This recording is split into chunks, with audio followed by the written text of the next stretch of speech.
Hello. This video was created to help people relax or sleep. With this in mind, I have only put 3 ads in the entire video, after the first 3 stories. Most of the stories in this video are allegedly true, and actually happened.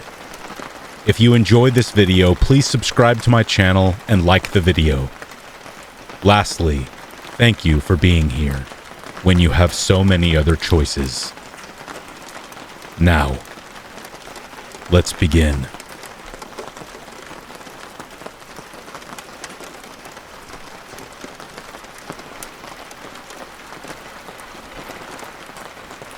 I was lucky when I was a kid. I lived in the country and had open-minded parents that didn't really care where I went, what I did, or how late I stayed out. Call it bad parenting if you want, but they trusted me to not get into too much trouble. I of course did still get into trouble, but not of my own making usually. Khalid was my best friend. He lived right next door, and during the summer, it wasn't a question whether or not we were going to hang out.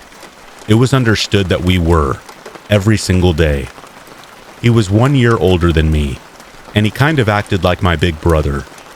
When crossing a small stream or walking through thorns, I would hop onto his back, and he would hoof it with no complaints, even though many times afterward blood would trickle down his leg. I never really saw him get scared. Not of anything really, except the last day that I ever saw him. One day in early July, we decided to pack a backpack with snacks, Capri Suns, and waters, hike through the wilderness to a big, beautiful oak tree that we favored among so many around the area. This tree was perfect for climbing. It had plenty of shade.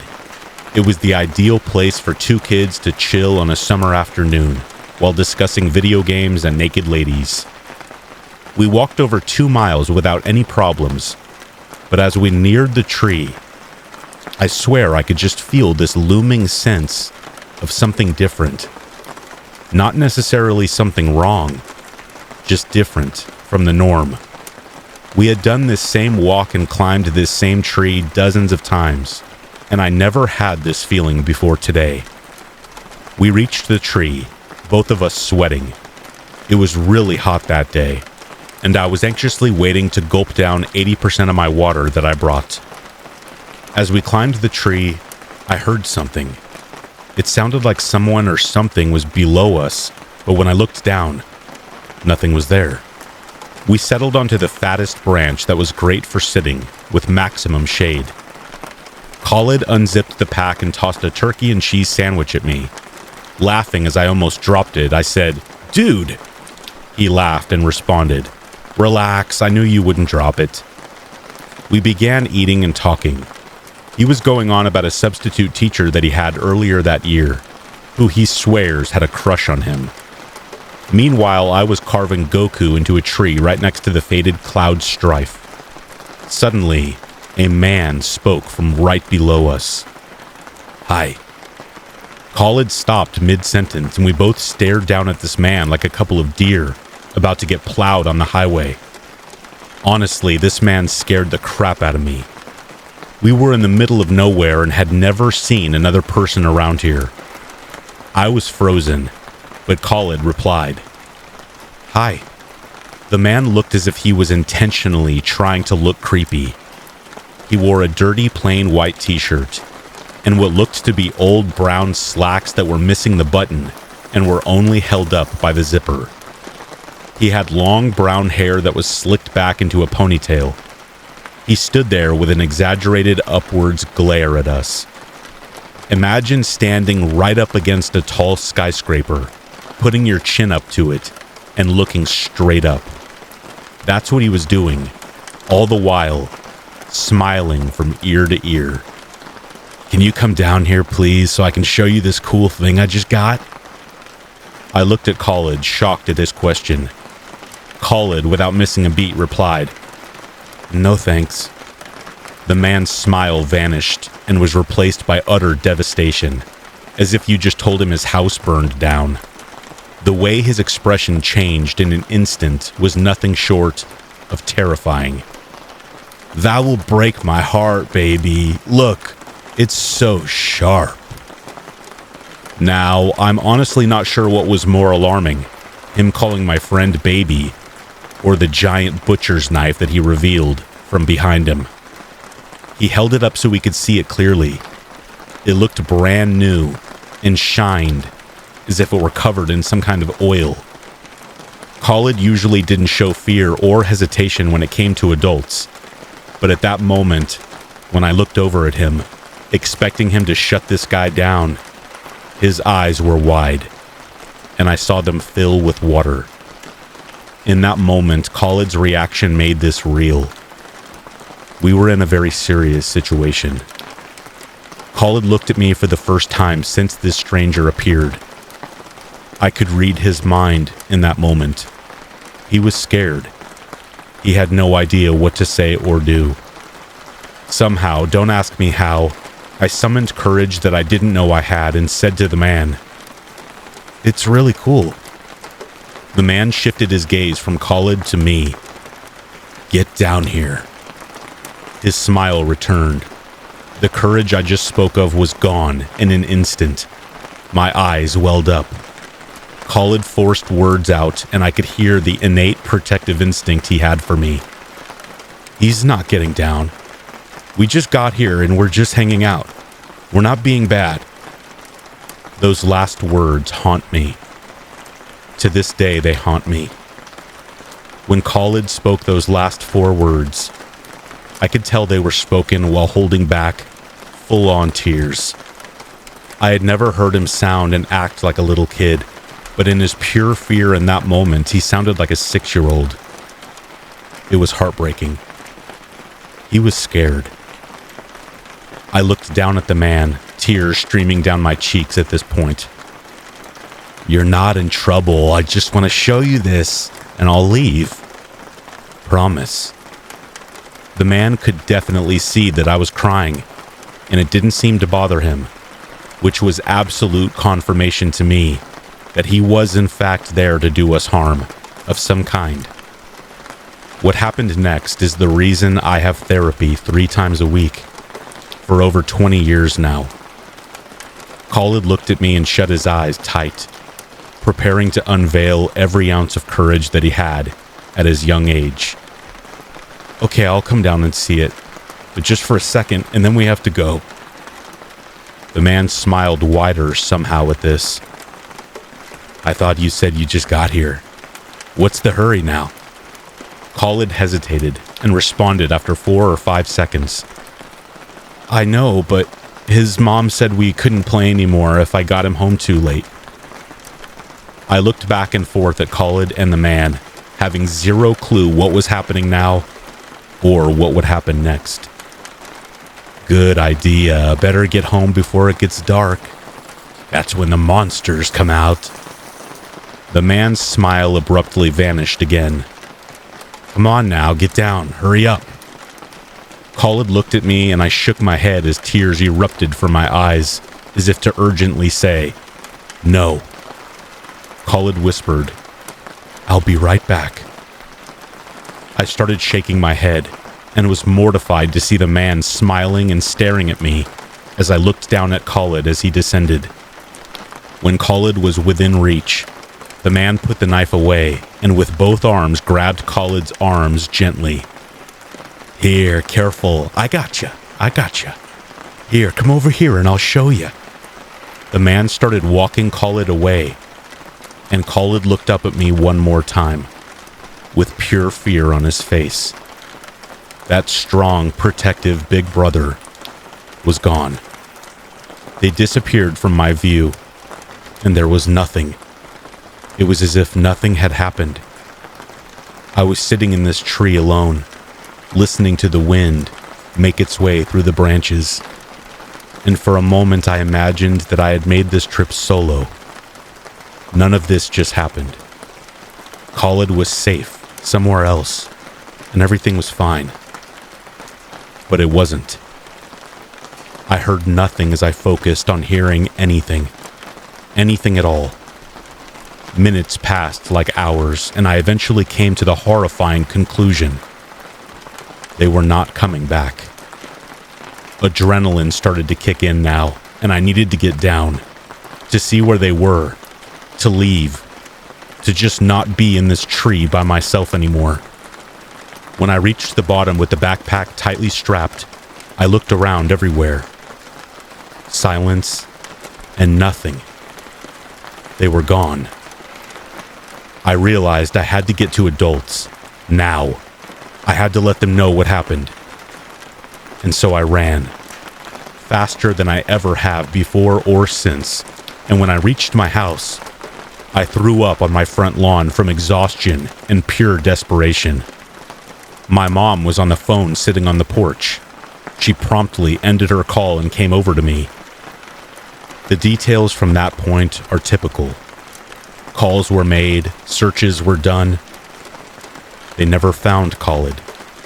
They didn't find any trace of him at all. It's been many years, and I think about my friend who was taken almost every day. I would rather know what happened to him than win the lottery. I would rather know that he was killed than not know. Not knowing has made my life black and gray. Sadness and without faith in goodness. The only thing that helps is telling myself I was wrong. The strong and protective big brother never left him that day. It was never gone. It's the only reason I'm telling this story now. He was my brother, and he protected me. I think he knew what would happen, but he made sure it wasn't going to happen to me. And that's not something I will ever take for granted.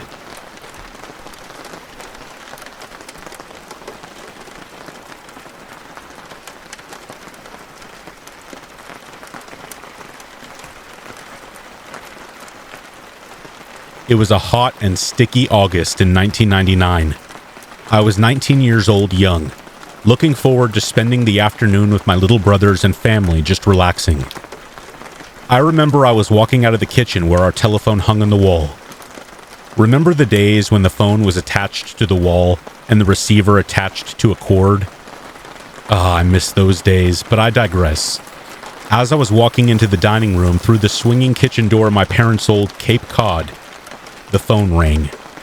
I thought nothing of it as I picked up the phone and cradled it to my ear. 6 months earlier, my good friend had gone on a weekend retreat and met someone she was convinced I needed to get to know. I eventually caved and said she could give him my phone number.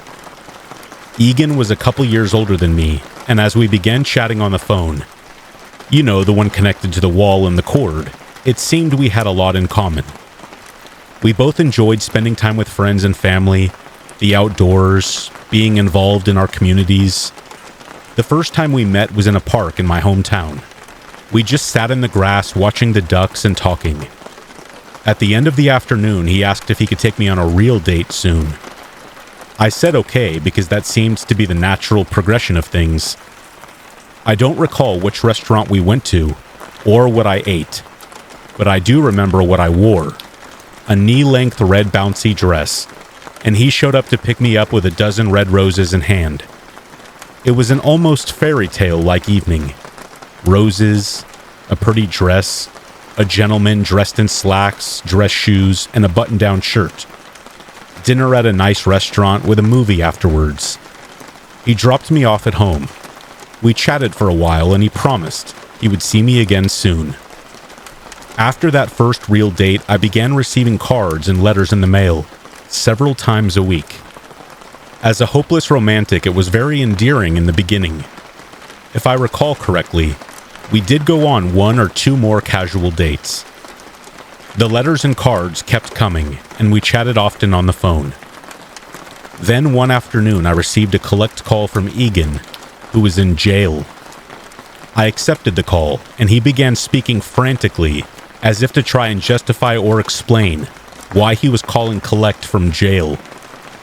By the end of our telephone conversation, I knew that he had gotten in trouble as a minor on a few separate occasions and was on probation. This was the first time I became aware of that, and I was shaken. Egan called a few times after he got out of jail, but things just didn't feel right after the previous conversation. I explained that I didn't think pursuing a relationship was a good idea and declined any offers to come visit. The letters and cards continued to arrive several times a week, and the longer I refused to respond, the more threatening they became. I vividly remember one of the last letters I received from him, which wrote, "Dear Nora, I love you. I want you back. It will be your blood they find." At the end of reading that letter, I was shaking, terrified and unsure of what to do next. With some advice from my mom and a few phone calls, I was able to get in touch with Egan's probation officer and report the letter to him. The probation officer stated that he would talk to Egan and that I shouldn't have any problems going forward, and to let him know if he continued to send letters. The next few months were quiet.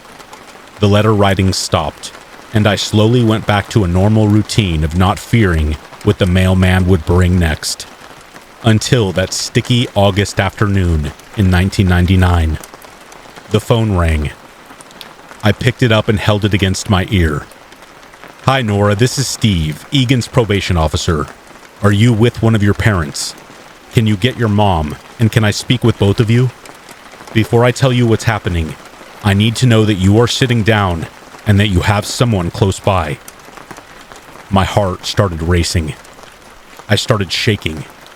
I can feel the sweat that was already just under the surface start to run down my back, and I think I'm gonna throw up. Egan's probation officer goes on to tell me that he was recently caught mutilating things. His behavior was escalating, and he was on the run. My name had also come up in conversations that Steve had with Egan, due to the combination of his behaviors and verbalizing my name. I should leave town with my family as quickly as possible and stay somewhere else that Egan didn't know about. Stay there until we receive a call that Egan was in custody and things would settle down. I also was not to go anywhere alone. If I was in my car, even with someone else, I needed to make sure my windows and doors were locked at all times, and I absolutely should not venture out of the house after dark. In just a matter of a few hours, my family and I were packed up and headed to a cabin that my grandparents owned. I didn't know if it would be a few days, a few weeks, or longer before he was caught, and when I could even go back home. 3 days later, I received a call that he had been picked up and that my family and I could return home. 3 days that felt like 3 years. Those letters haunt me. I still get a knot in my stomach at times when I go to get the mail.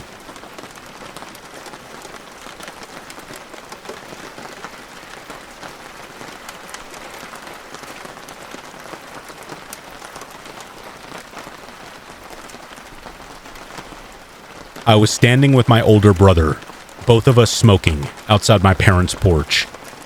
My family and I grew up in a very superstitious part of the American Southwest.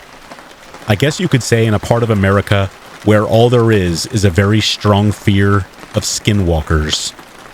I know, another skinwalker story. But what I witnessed alongside my brother felt chillingly real. A few years before this incident, my older brother and I encountered something in our parents' backyard, so we have always been a bit on edge at night around our neighborhood. I still am to this day. That, and we grew up in a culture that discourages people from wandering around at night without some sort of cultural blessing. But we were a few years older, smoking our cigarettes, catching up because my brother was attending college in the city, and I was finishing up my junior year in high school. I was rambling on about something when I saw my brother's startled look out at the neighbor's yard. I looked over at what he was staring at and found myself looking at a shadowy figure standing outside of our neighbor's house. And it's hard to describe this shadow, as its figure was basically blacker than the night outside. The dim glow of the streetlights having an almost shadow radiance, if that makes any sense. It was standing on the side of our neighbor's house, and while I couldn't see its face, I knew that it was staring at our neighbor's draped windows. My brother and I looked at each other with disbelief. We had both heard the stories about skinwalkers roaming around at night. I mean, we both witnessed that sort of thing years ago, but it was only a glimpse, followed by hearing the most otherworldly, horrifying howl that sounded both human and animal. But this was different. It was like seeing something that we were never meant to see. Something even more sinister. We said nothing to each other, turning our gaze back towards the figure, which was still staring at the neighbor's window. After what seemed like a long moment, the figure started to slowly turn and walk to our neighbor's backyard. But the way it moved was a surreal sight. It looked to be moving both slow and fast at the same time, like jogging in place, except it was gliding along. Then it moved towards a group of neighborhood dogs. And I knew these were neighborhood dogs because I recognized almost every one of them under the dim tangerine backyard light. But they weren't scared by the shadow figure. In fact, they looked to be welcoming it. The dogs formed a crowd outside the figure, which stopped, and I swear to this day, it morphed down onto all fours, sprang a black tail, and disappeared into the night, with the group of neighborhood dogs following. I looked at my brother and asked, "Dude, what did you put into these cigarettes?"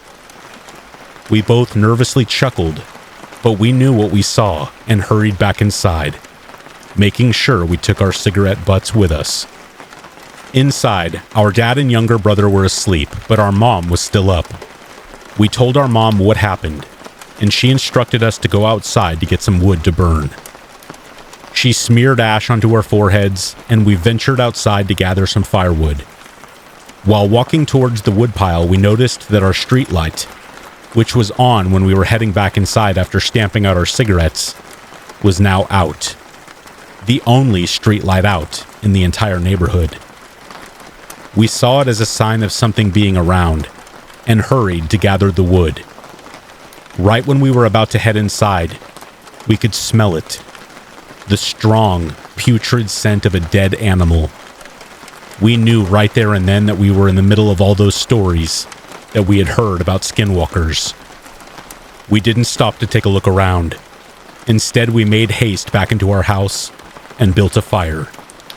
We told our mom what we smelled outside, and she marched outside with a fresh tin of ash to confront whatever was out there. She yelled in English and her native language to leave us alone. We've not done anything to you, and commanded for it to leave by the traditional ways. She sprinkled ash outside our front porch and back porch, and anchored a bow and arrow above the door, leading out towards the back porch. We slept that night without any more incidents.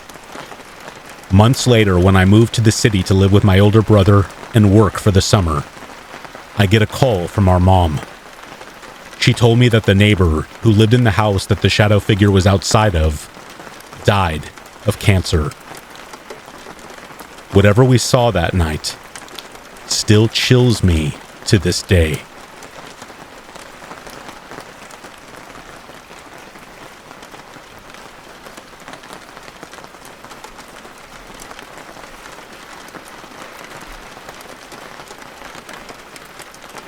Before I get into this story, I want to say that I am an extreme skeptic of anything having to do with ghosts. I have a hard time believing the things in this story really happened to me, so I totally understand if you can't believe them.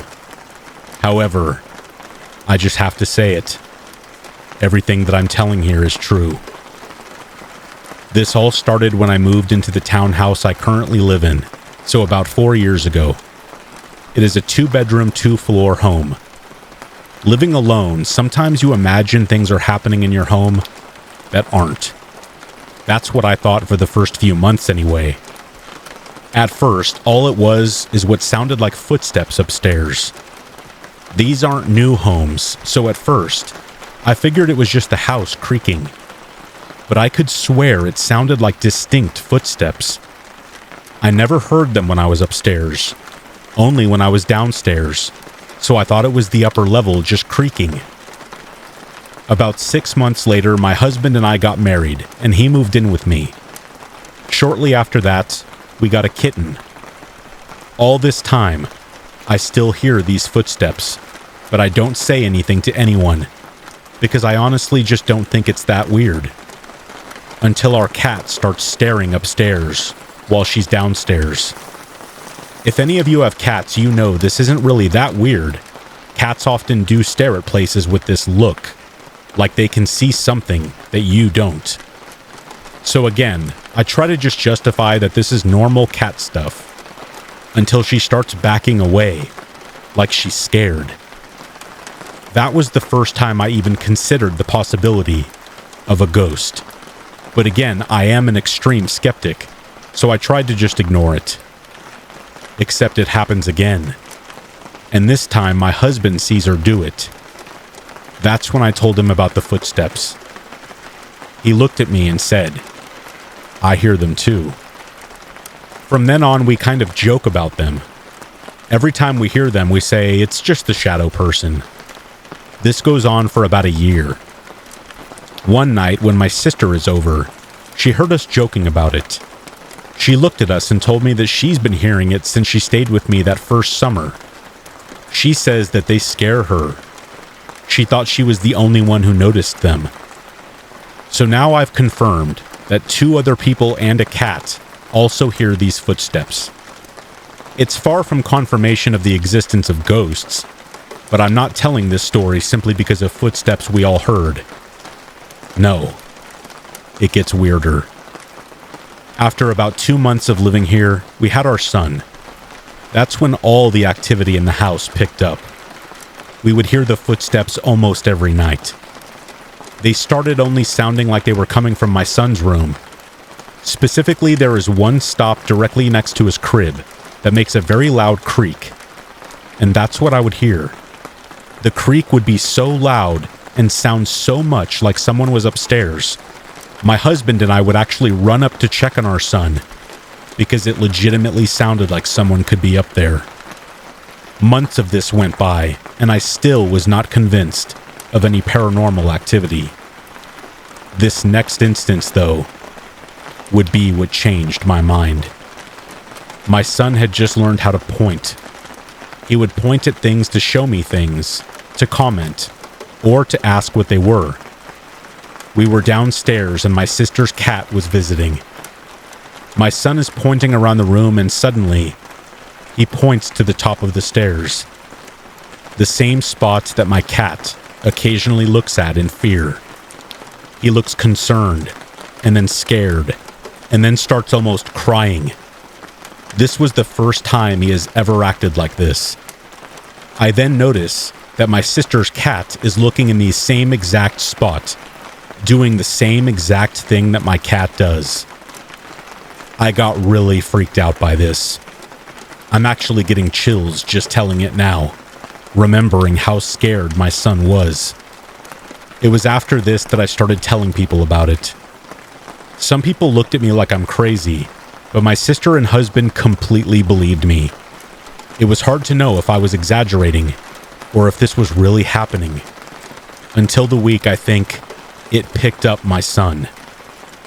I have a Wi-Fi operated baby monitor. If anyone knows what the Nanit is, they'll know exactly what I'm talking about.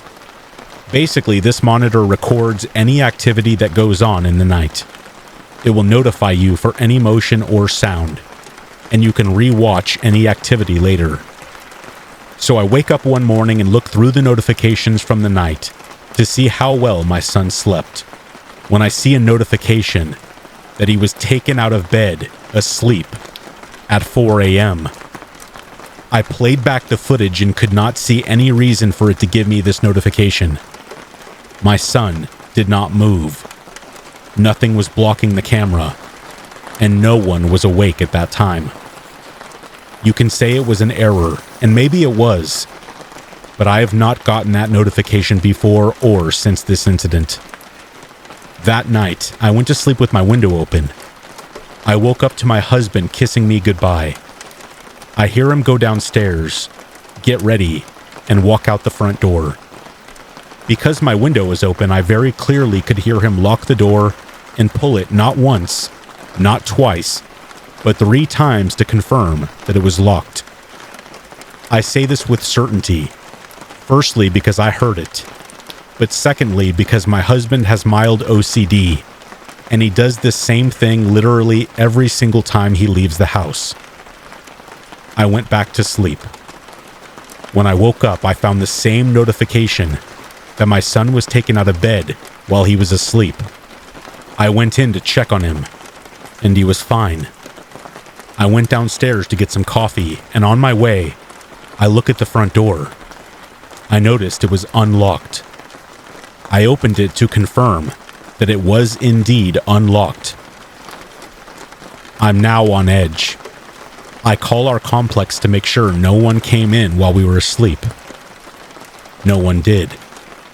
When my son wakes up, I go to get him ready, and he starts looking in the hallway the same way he did the first time. This time, we are upstairs with it. Usually we are downstairs, but now my son is looking directly behind me and starts crying. I'm not going to lie and say that I feel some evil presence there, but I did feel something, like something was watching me. I quickly closed the door so that my son could not see anything anymore, and I said very loudly and firmly, "Please go away. You are not welcome here. You're scaring him." It was something my sister told me to say. I felt a little ridiculous saying it, but at that point I didn't know what else to do. I did instantly feel like I was not being watched anymore, and my son stopped crying, so we went about our day like normal. That day turned into a year. I never mentioned this to anyone because I thought they may not believe it, because I didn't. But I don't hear those footsteps anymore. In fact, I haven't heard them once since that morning. Last night, my husband and I were talking, and I asked him if he had heard the shadow person recently. He said, "Actually, no, I haven't heard it in a long time." So I told him what happened. He was shocked, because we realized not a single thing has happened since I asked them to leave. I guess that's why I'm telling this. Him not hearing anything was kind of the confirmation I needed to realize that it was real. I don't think it was an evil ghost or intended any harm to my son. I think whoever it was just maybe liked him and wanted to watch him sleep or something. Maybe they were lonely. Whatever the reason, I hope they are free now and no longer stuck to my home.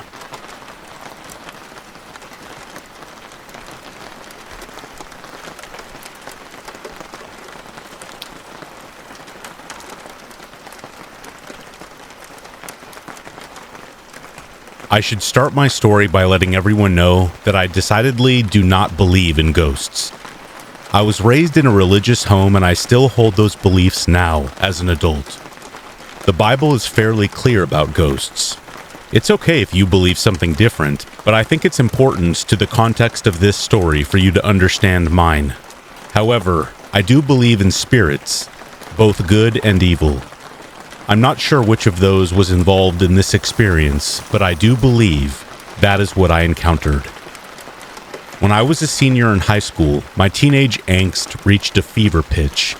I was convinced that I was more knowledgeable about the real world and what I considered fairness than my dad and stepmother. As such, I moved out of my home about 6 months before graduation. I knew a group of guys that lived in a house about 30 minutes away. This house belonged to one of the guy's parents until they had let the bank foreclose. I'm not sure of the details exactly, but the bank hadn't completed the foreclose, and we all lived there with only the utilities as expenses.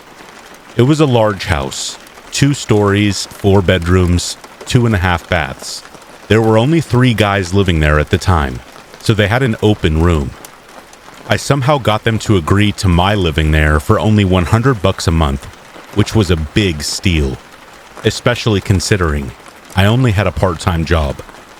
At that time, one of the guys was never there at all, living with his girlfriend, I think.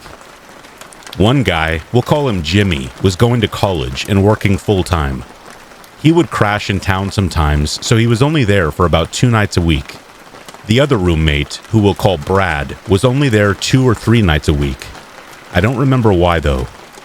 Obviously, I spent a majority of the week at the house alone. One of these nights I was alone, I turned the light out and got on my mattress on the floor. I had nothing to my name but a mattress and a weapon at this stage of life. I was just starting to drift off to sleep and could hear someone walking around downstairs. I thought Jimmy was home, as he was the only one who would get home at this hour. One other thing you should understand about the house was that all of the bedrooms were upstairs, mine being right at the end of the stairs. The stairs went up halfway, turned 90 degrees, and continued up to the second floor to a hallway. So anyone who went up the stairs went to my bedroom door. I hear who I think is Jimmy walking around downstairs. Then all at once I hear them come up the stairs at a full run, violently stomping on every stair as they go. It was very fast, like sprinting up the stairs, while trying to make as much noise as possible.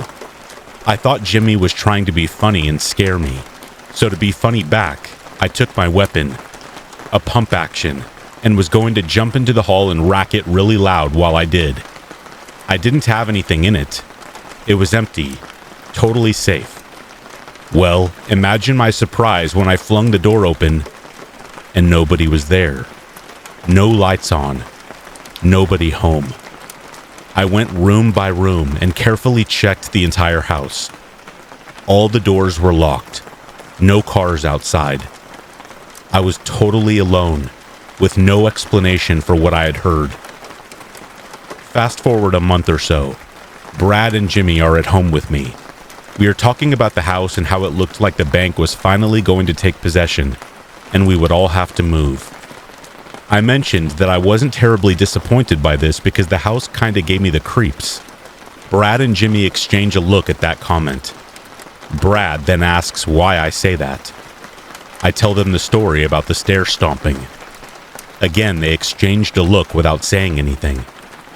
When I asked what was going on, Brad said that he had a similar experience just a week or so before. Brad's room was the master bedroom. His floor had a spot that we called the squeak. You could probably guess that we called it this because if you stepped there, the floor would squeak loudly. Not uncommon for a 2-story home. We all just avoided that spot when walking around. Anyway, Brad went on to say that he was at home alone, drifting off to sleep, when he had heard someone walk up the stairs to the second floor. He assumed it was me getting home. Then his door slowly swung open, and then back shut. Brad said that he sat there in the dark, thinking I was sneaking in his room to scare him or something. Then, he hears the squeak make its usual noise. And finally, he feels his bed do that lean that beds do when someone sits on it. Thinking that he would get me first, he reached out to slap what he thought was me sitting on the side of his bed. Only when he slapped, there was nothing there. Brad got up, turned the light on, searched his room, and eventually, the entire house.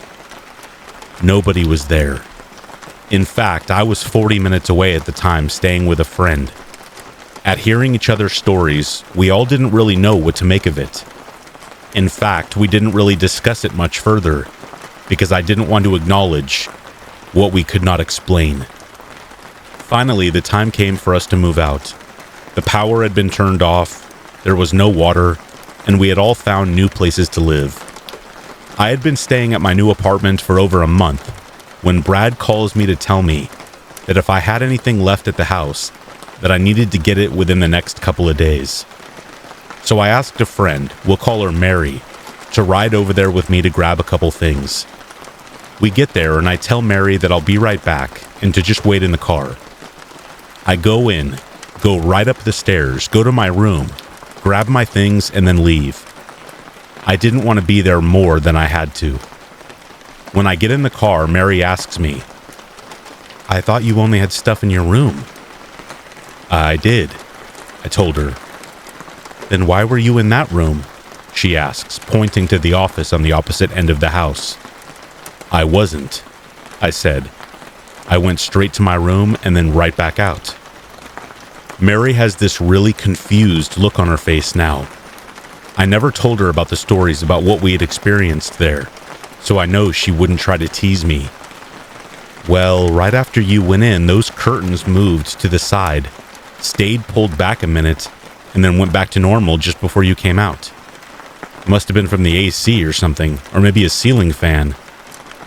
All I told her was, yeah, must have been the wind. But inside I knew there was no power to the house. No AC, no ceiling fans, and no person at the end of that house. No logical reason for those curtains to move. I quickly put the car in drive and left. My roommates and I had great times in that house. We played a lot of pranks. We had some great laughs and made some lifelong memories together.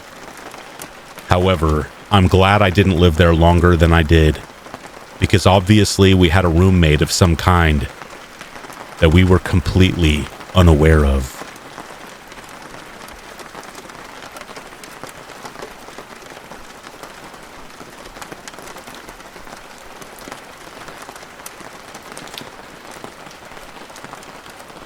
The town of Ingleswood was in the middle of nowhere, according to the map.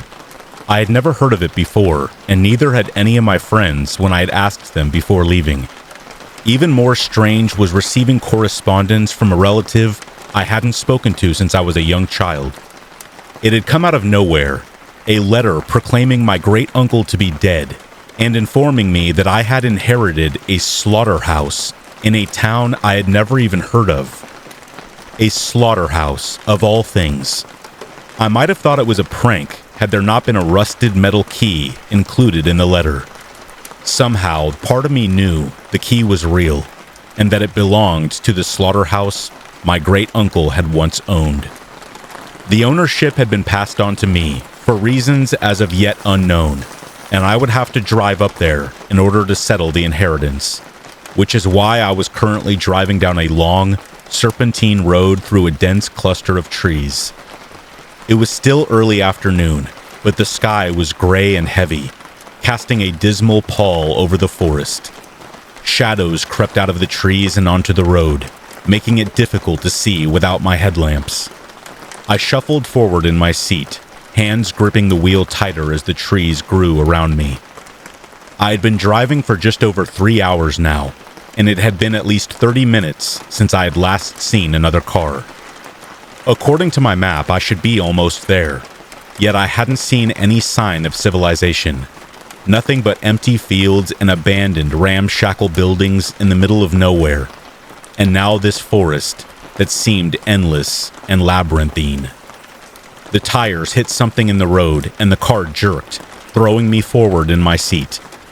I slammed my foot on the brakes and the car skidded to a stop, gravel hissing beneath the tires. I glanced into my rear view and spied a shadow on the road, but I couldn't tell what it was. Had I hit an animal or something? I hadn't seen anything. I debated ignoring it and driving off, but in the end, I cut the engine and climbed out of the car. The air beneath the trees was cold, and goosebumps prickled the back of my neck as I walked over to the misshapen lump on the road. The smell hit me first. The smell of old rot and blood. It was an animal carcass. A rabbit, perhaps, or something else. It was too mangled and bloodied for me to tell. Flies buzzed around the torn flesh, the gray glint of bone poking beneath the fur. Whatever it was, it had been dead for a while. I stood up and shook my head, lip curling against the stench. I had moved it off the road, but I didn't have anything with me that would do the trick, and I would rather not touch it without proper protection. I would have to leave it. Maybe carrion birds would come and pick it clean later. I returned to my car, feeling a little bit nauseated, and drove off, watching the dead animal disappear behind me. 15 minutes later, I finally broke free from the forest. Muted gray sunlight parted the clouds, dappling the windscreen. On the other side of the trees were more fields, still empty. I found it odd that there was no cattle around, no sheep or pigs either. What was the use of a slaughterhouse if there was nothing to slaughter? In the distance, I glimpsed a small cluster of buildings. It was more like a settlement than a town. Stone and brick and straw. Not the kind of place I had expected to find myself inheriting, a building. Had my great-uncle really lived out here in the middle of nowhere? Was that why I have never heard of him? The road turned loose and rutted, and the car jerked and bumped as I drove closer to the town. A small sign, weathered and covered in mud, read, "Welcome to Ingleswood." At least it had a sign. The place wasn't a made-up town after all. I pulled the car to a stop at the side of the road and pulled out my map again.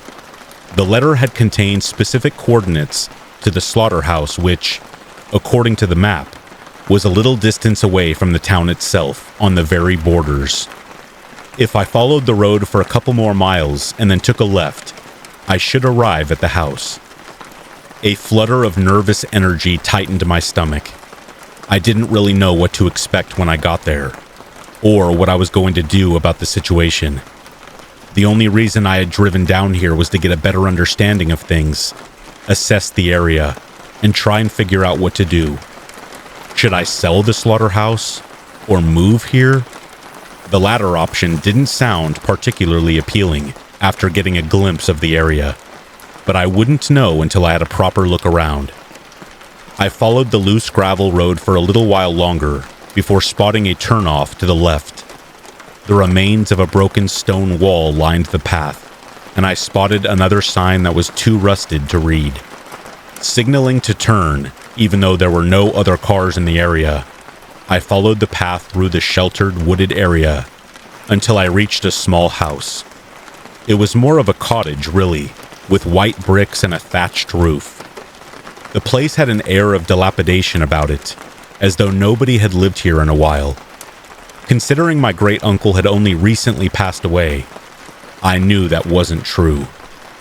Beside the house was a large, freestanding shed.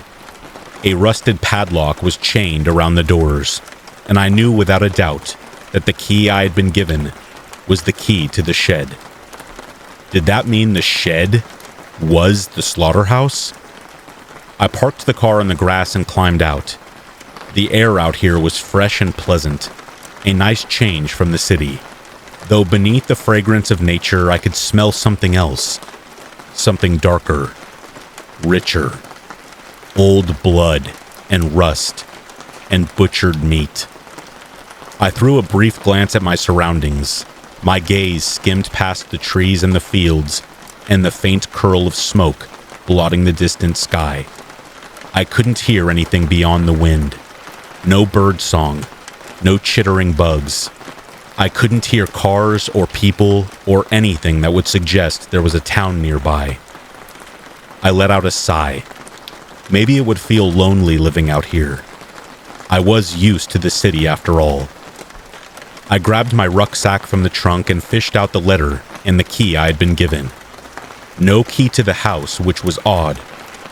I had phoned my great-uncle's executor before driving out here, but apparently all material belongings were still inside the house, and the shed key was the only thing that had been passed on to me directly.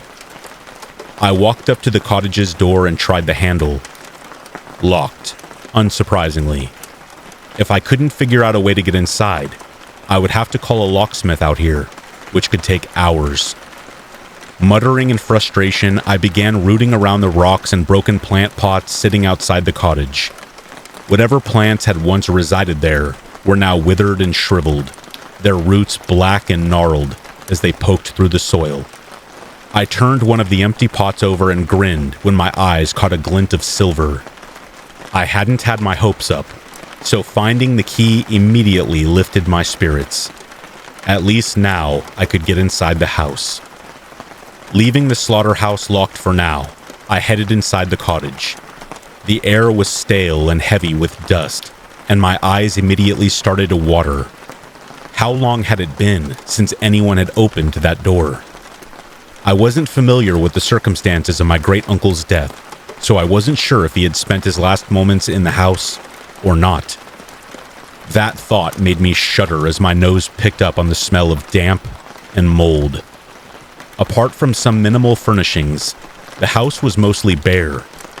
I didn't know what kind of man my great-uncle was, but apparently he didn't like clutter, and he very rarely dusted. I ran a finger over to the sideboard in the hallway and grimaced at the thick layer of dust clinging to my skin. If I did decide to stay here, it was going to take a lot of work to get this place up to standard. The longer I stayed here, the more I wanted to leave without looking around. But I couldn't ignore it forever. At some point, I would have to assess the state of the slaughterhouse and make a decision about what to do with it. I went through each room, casting a cursory look over the furniture and testing the electricity and water supply. Everything still seemed to be running, which was a bonus. I had already planned to stay the night here, so having hot water and lighting would make things easier. Upstairs, I paused on the landing to peer out the window. At the back of the house was a field of brown, uncut grass and some stilted shrubs. I could just see the edge of the shed beside the cottage, the old wood stained and weathered. In the distance, I could see the cluster of houses that formed the village. As I was about to turn away, I glimpsed movement at the edge of the property, amongst the tree line. Someone stood between the trees, watching me. I couldn't get a good view of their face, but in the brief glance, it seemed gray and hollow, like wax. The figure darted away through the trees and disappeared. I frowned, that unease from earlier returning. Was it a villager? Shaking it off, I searched the upstairs room. A large master bedroom and a bathroom. A linen cupboard and a smaller guest bedroom was all that was up here. Like downstairs, everything up here was old and run down, covered in a thick layer of dust and mildew. I closed the bedroom door behind me and went back down into the kitchen, where I had left my rucksack. The rusted key to the slaughterhouse sat on the table where I had left it. I figured it was about time I went to see what I was dealing with next door. Grabbing the key, I left the house and went across to the shed. The metal of the padlock was ice cold against my fingertips as I inserted the key and twisted it. The lock fell away, and the door edged open with a creak. Shadows spilled out across my feet. I peered into the darkness as I gripped the edge of the door and pulled it open further. The air inside smelled stale and old. That same undercurrent of old blood ran beneath the surface. Drawing in a deep breath, I pushed the door the rest of the way and stepped inside, letting the dull afternoon light filter inside. The slaughterhouse was nothing like I had been expecting. Inside was nothing but an empty shed. The wood was damp and starting to rot, the ground full of old hay. There was no equipment that you would expect of a slaughterhouse, no cold room to store the meat. It was just an empty shed. Perhaps it wasn't a functioning slaughterhouse after all. But then why had it been called as such in the inheritance? Something glinted in the sunlight, and I looked up. Several large metal hooks hung from the ceiling, the kind that you hung meat onto. But what was the point, when there was nowhere to prepare it? Unless I was missing something, this was a plain old shed, with some leftover meat hooks still stuck to the ceiling. I raked a hand through my hair and sighed. Was it a waste coming all the way out here? I shook my head. Not a waste. I still had to figure out what to do with this place, now that it was legally mine. Leaving the slaughterhouse, I relocked it and pocketed the key before heading back into the house. It was getting on in the afternoon, and I was tired from driving all morning, so I decided to grab a bite to eat while I considered my options. By the time evening had rolled around, I still hadn't made up my mind about this place. There wasn't much merit to staying here if the slaughterhouse couldn't actually be used, and I didn't particularly fancy being stuck in the middle of nowhere. I could sell it, but not as it was. It would take a bit of work to get it into a decent state and make it appealing to a potential buyer. The final option was to just leave it here, gathering dust, but that seemed a waste. I had debated heading to the village to see who lived around here, but after spying that strange figure watching me from the trees, part of me had been reluctant to venture too far from the house. Maybe I would walk down there in the morning. As dusk grew outside, shadows encroached further into the cottage, and a chill crept into my bones. I turned on most of the lights and went around drawing the curtains to block out the night. I wasn't fond of sleeping in unfamiliar places, so I spread my sleeping bag on the floor of the downstairs sitting room instead of upstairs. Using hot water from the kitchen, I made myself some instant noodles and ate them from the packet, listening to the radiator clank and groan as it rattled to life. Being on my own in a strange house was starting to make me feel a little unsettled, so I turned on the television to fill the silence. Nothing but static burst from the screen, so I switched it off just as quickly. With nothing else to do, I headed to bed early. I nestled into the sleeping bag and spread another blanket over me to ward off the chill, and fell asleep the second my head hit the pillow. I woke up early the next morning to the sound of someone tapping at the window. Blinking away the grogginess in my eyes, I sat up. The room was still dark, shadows lingering around the edges. I reached over to a switch on the lamp and stretched the cricks out of my neck from camping out on the floor all night. What was making that noise? The curtains were still drawn, but I could see movement in the gaps around the edges.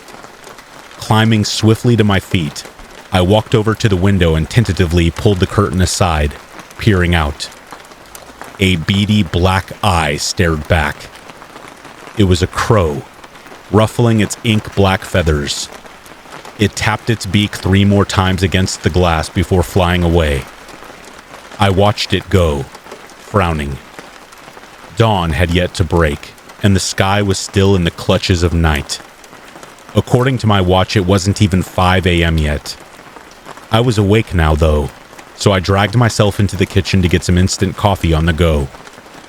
I had slept right through the night, but I remembered having strange dreams in the midst of it. Dreams about meat and flesh and bloodied metal hooks. No doubt because of the circumstances I had found myself in. When I returned to the living room, I found the key to the slaughterhouse sitting on top of my rucksack. I thought I had left it on the kitchen table, and seeing it elsewhere left me momentarily disconcerted. Had I moved it there? I must have. There was nobody else here but me. Maybe I'd slept less well than I had thought. I didn't trust the pipes enough to have a hot shower, so I changed into a fresh pair of clothes and drank my coffee until it grew light outside. It was another damp, gray day, and the forest was as silent as it had been last night. Wherever that crow had flown off to, it wasn't anywhere close by. Once it was light enough to see by, I grabbed the key to the shed and went outside to investigate. I didn't expect it to look any different, but maybe having had a full night's rest would give me a different kind of insight into what to do with the place. I unlocked the door, letting the padlock and chain fall to the ground with a heavy thump, and pulled it open. Inside was dim, and it took a second for my eyes to adjust. As soon as I glanced inside, I froze, my heart lurching into my throat. The slaughterhouse was no longer empty. Thick slabs of dark meat now hung from the rusted hooks, the air thick with the smell of flesh and blood. Where had it come from?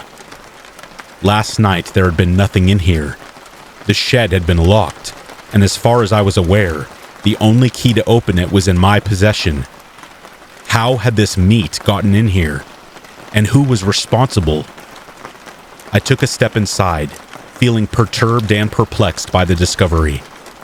There was just under a dozen chunks of flesh, all lean and expertly cut, glistening red in the morning light.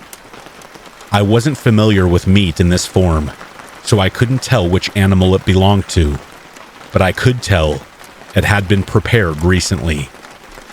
All of a sudden, I felt unnerved and unsafe. What was going on here? This was supposed to be my property, yet someone had clearly been creeping around here last night, hauling slabs of meat into my shed. I didn't like the thought of it at all. As I tried to sift through my thoughts, I heard approaching footsteps from behind. My heart pulsed faster as I turned around, not sure what to expect. A group of about 20 people were approaching the property from the trees. The first thing I noticed about them was their gauntness. Like that mysterious figure I had seen in the forest, their skin was pallid and their flesh sunken. Their clothes hanging like rags off bony shoulders. They looked starved. "Meat!" one of the strangers cried, their voice hoarse and brittle. "We have meat again!" someone echoed. "We are saved!" "What?" I muttered, stumbling back in surprise as the group of people, presumably from the village, drew closer. "What's going on?" "You brought us meat! You saved us!" the older villager at the front of the mob said, reaching out his hands in a thankful gesture. Before I could do or say anything, the villagers piled into the shed and began removing the meat from the hooks, slinging it over their shoulders with joyful cries. "Wait, what are you doing?" I blurted, aghast at their actions. The man from before tottered up to me, his eyes sunken and his cheeks hollow. "Thank you. We are so happy the slaughterhouse has a new owner." He seemed about to turn away, so I quickly grabbed his arm, my fingers digging into his flesh. "Wait, what's going on here? Where did this meat come from?" A slow smile spread across the man's face, revealing pink, toothless gums. "You don't know? This place is cursed, see?" He pointed into the shed, and I followed his gaze. Fresh meat was starting to grow from the hook, materializing from thin air. The flesh grew and expanded until it was the same size as the others, and one of the villagers quickly removed it from the hook. I stared in bewildered silence, struggling to piece together what I was seeing. What was happening here? Where was the meat coming from? How could it just appear like that? I still don't understand, I finally uttered in a hoarse whisper. It felt like I was in the middle of a dream or a nightmare. "The hooks give us flesh," the man said. I shook my head. "But where does it come from?" "This flesh that never stops growing on these hooks is the flesh of the slaughterhouse's owner. It's your flesh," the man explained, his dark eyes glistening in the dimness. Behind me, meat continued to grow from the hooks, and the villagers continued to harvest it. My flesh," I whispered, the words sticking in my throat. "What do you mean?" I looked down at myself. I was still intact. How could it be my flesh? "It's a reproduction of your flesh. This flesh never rots, never goes bad. It is as alive as you are." The man still wasn't making sense. How could it be my flesh? How was any of this possible? The villagers, this place, were crazy. The longer I stayed, the more danger I would be in. I had to leave as soon as possible. As if reading the thoughts on my face, the man placed a hand on my arm, a warning look in his eye. "There are conditions you must follow, however," he said, his voice a low rasp. "If you ever leave this town, your bond to this place will be broken, and the flesh will start to rot." My mouth went bone dry, the ground feeling unsteady beneath my feet. "You mean?" The man nodded. "When the meat begins to rot, so do you. Your body will decay and eventually perish, and we, the ones who rely on your flesh, will starve. You have no choice but to stay here for the rest of your life and feed us with the flesh from your body. That is your duty," he said, tightening his old, crooked fingers around my arm. "There is no escape.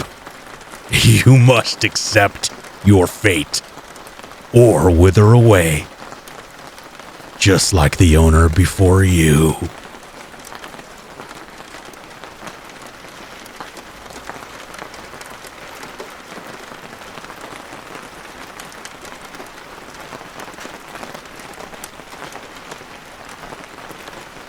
It was nearing the end of the summer of senior year, and my best friend, who I'll call Will, was leaving to go to college about an hour away, so he wouldn't be able to hang out with our friend group for the rest of the summer. He wanted to have one last hurrah, so we decided we would go walking along the train tracks behind our school, our favorite hangout spot. Only one friend, who I'll call Miles, was able to join us from the get-go, but a friend named Chris texted us saying that he would be able to meet up with us in just a little bit. The train tracks were separated from the school parking lot with stretches of woods, with it probably being an 8-minute walk to actually reach the train tracks. The woods to get to the tracks were a cross-country track route, so there was usually a path carved out for us. However, since it was this summer and there was no practice, a lot of the surrounding bushes and plant leaves had grown over the paths, obscuring a lot of what we had to walk through. It wasn't that bad though, just a noticeable difference, and we were able to get to the tracks fine. We walked a bit further along the tracks before we decided to go off across another trodden path that led to a clearing, just to explore a bit more. Along the way, we passed a completely pristine bike, which we were surprised by, wondering why someone would just leave it out there. They probably just assumed no one was going to be there, so that it was a safe place for it. We got to the clearing and Will and Miles wanted to climb some trees.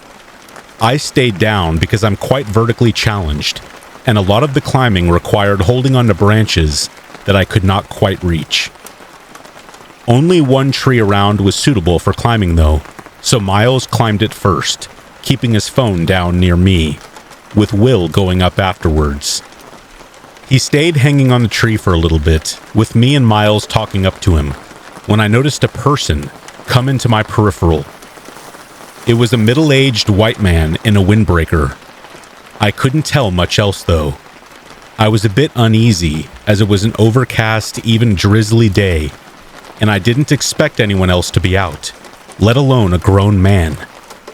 I kept my peripheral on him and expected him to just keep going along the path, but he stopped walking about 20 feet away from us. Miles noticed him too. He greeted us saying, "Hey," or "How are you doing?" or something, and I instinctively kind of muttered something back with a wave of the hand. But then he just continued standing there, not even keeping up conversation or anything, just looking. I could tell Miles was kind of freaked out too, but Will wasn't exactly getting the memo. I went to pick up Will's phone, that was now on the ground, and said, "We should go back to meet with Chris," and Miles agreed with me, saying that he should be there soon. Will began to climb down and we left the clearing from the path we came on, pretending to not acknowledge the man, who was still just standing there and making different uneasy small talk. We didn't turn back to look though, and once we were far enough away, assumedly, me and Miles commented on how we thought that guy was going to do something, and Will jokingly said that we were too paranoid. We ended up meeting up with Chris and the rest of the day was fine. But still, I wonder what the man wanted. Was he just mentally ill or something? Or just awkward? Maybe he was homeless, as tents in that area of the forest were kind of common. Was he maybe the owner of the bike that we saw and wanted to make sure we weren't trying to steal it? Of course, there's no way to be sure, but both me and Miles had a gut feeling that we definitely should not have stuck around there to find out.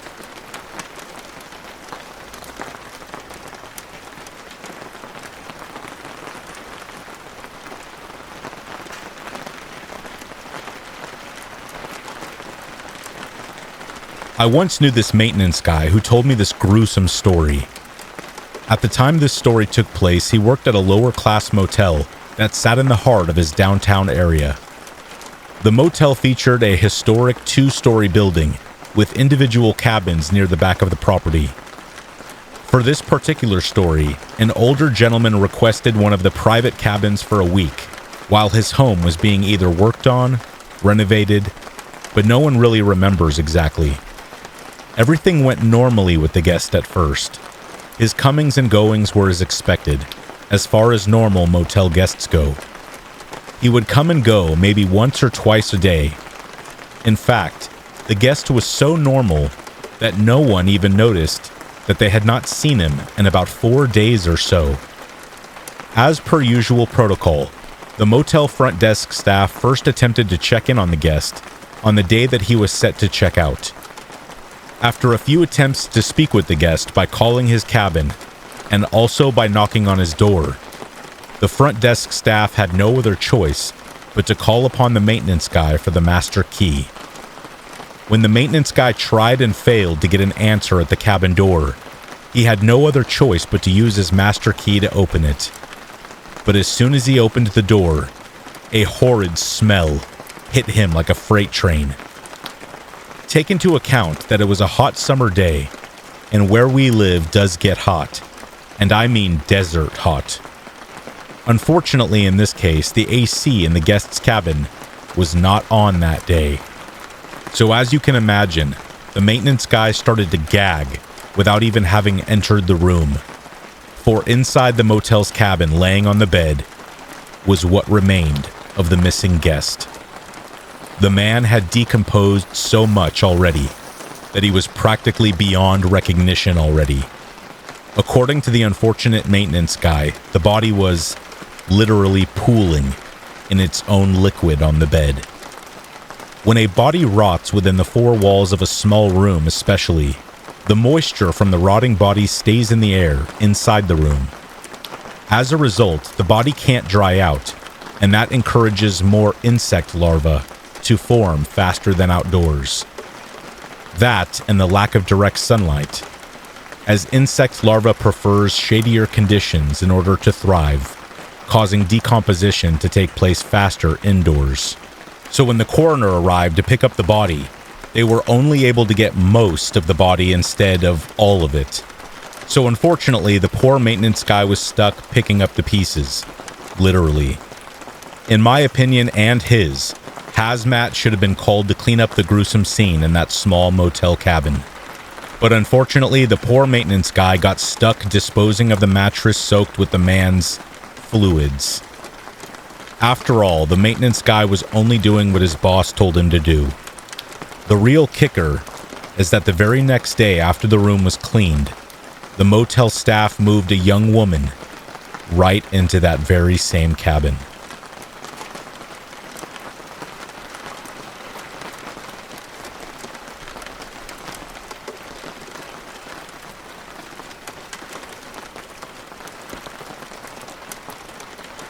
Overall, the new experience of fatherhood to me is packed full of positives that far outweigh any negative aspects of having children. You really do feel more exhausted than you ever have felt. You really won't be able to balance everything you used to and still have time to function. As a father, you become extremely aware and hyper-vigilant. Your dad isn't crazy. He really can tell that somebody touched the thermostat. He really does know when you walked into a room, even if you didn't touch anything. A lot of fathers with strong parental instincts tend to basically know where their kids are, what they are up to, and generally speaking, what's going on at all times, seemingly without prying into any details. Such seems to be the case with me so far. That being said, I am extremely guarded in public these days, and I watch my family like a hawk. What happened next would flip on all my switches and keep me up late for days. I saw my wife out the door for work and my stepson to school shortly after. Down the narrow wooden stairwell with an echoing clatter of steps, silence, and the loud stomps of an 11-year-old boy trudging down the stairs every other step and slamming the door behind him. Silence. I had the house to myself for about an hour to drink some coffee and wake up in the warm glow of the peaceful morning sun beaming through into my still and serene apartment before my son was up and going. After a quick bottle and a change, I had him in his activity center to watch some sensory shows. Our apartment is small. The nursery adjoins the living room, and the living room adjoins the kitchen where my desk and computer area is. In a nutshell, my son can watch television in his activity center in the living room, and from the other side of the apartment sitting at my desk, I can keenly observe the movement of a bouncing, static crop of fresh blonde hair, glowing in the warmth of the incoming sunlight, like the top of a fuzzy cactus illuminated in the window. I had been sitting at my desk grinding through a piece I was writing, 3 or 4 cups of coffee deep, and still without breakfast. I was stuck in writer's block at this point and just sort of staring at the screen, trying to figure out where to go. I needed some air. I grabbed my cup of coffee and my vape pen and opened the curtain so I could easily see in through the window to watch my son. From this angle, I could see him happily playing away, turning and bouncing from this way to that, occasionally stopping to glance up at the television. This balcony looks out far into a field on one side and has a thick grove of trees to the left, shadowing my backyard and the neighbors in a thick blanket of lush green and dark shade. My back deck has since become a quick escape for me, and something I found grounding. It would take me a while to find that peace in my space again, when I looked over to see some recycling that didn't quite make it into the bin, and I bent down to grab it. I looked up, and at a quick glance through my reflection in the double pane of glass just ahead of my nose, I saw the figure of a large man, standing alone in my living room between the doorway and my son, seemingly staring down at him and observing, for whatever reason, I don't even want to know. My heart began to flutter, to stomp as my vision began to narrow. My mind racing in response to this, I quickly barreled in through my kitchen door and basically leaped into the kitchen in a panic. There was no one there. The apartment was empty, save for my son, bouncing away and babbling away playfully. I quickly checked all the exits and the potential open windows, closets, and down the old stairs to the front, to no avail. It didn't take me very long to realize that there was no possible way that in that time I got into the living room, I wouldn't have heard somebody making a quick exit down the stairs or out of a window if there were indeed an intruder in my home. Relieved that my boy was safe and everything was okay, I started to let my guard down and settle down as in the experience came to an apparent end. But it still left me pretty shaken up. Maybe I was just tired and stressed. I'm not sure what happened or why, but the more I sit and dwell on it, the more and more I'm convinced that there may have been something more at work here that was not meant to be seen. As time goes on, I often try to forget about it, but on those restless nights when I find myself awake, I can't help but recollect as I hear the soft creaking of the stairwell, now louder than ever before.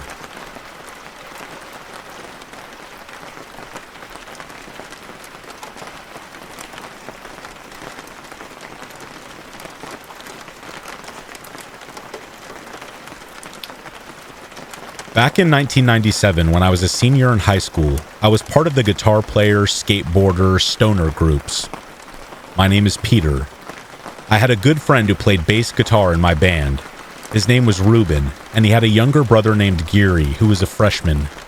We let him play keyboards in the band.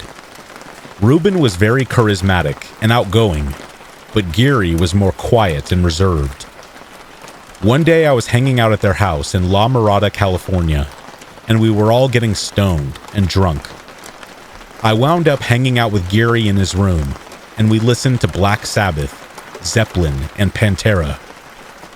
He winds up giving me a t-shirt that was Black Sabbath. Please note, in the background of the shirt, there was a hanging noose. More about this later. Anyhow, most people didn't really engage him too deeply, but we had a good conversation, and he started opening up to me about life and stuff. He wound up selling me an Epiphone Les Paul guitar that was black. It was a really cool guitar that he really liked, but for some reason he let it go to me for a good price. I remember several weeks later when we were all getting wasted at Zapopan Park in Rosemead, Gary took off from the group on foot to go see a gal he really liked. He came back the following day looking dismayed. I got a call from my lady friend Alexis on April Fool's Day, and she told me Gary was gone. I called BS, but Alexis wasn't one to mess around like that. She had a big heart, the hippie type. She told me that he took his own life in the garage. I couldn't believe it. It was a hanging. I wasn't very close with him, but it was very tragic nonetheless. It turned out he was into some heavy stuff like crack and smack. I never knew that. Several months later, I was hanging out with some character named Skylar. I met him at work where I used to scoop ice cream. We would smoke up and do other things. He was a weirdo, but then again, I'm weird too. He was okay by me. One night, me and Skylar decided to get wasted in the San Gabriel Mission Cemetery. He started rolling up joints on a headstone. I told him to have some respect for the dead and use some notebook paper at least. I had some in my backpack. He did as I told him, and a short time later, we were smoking up.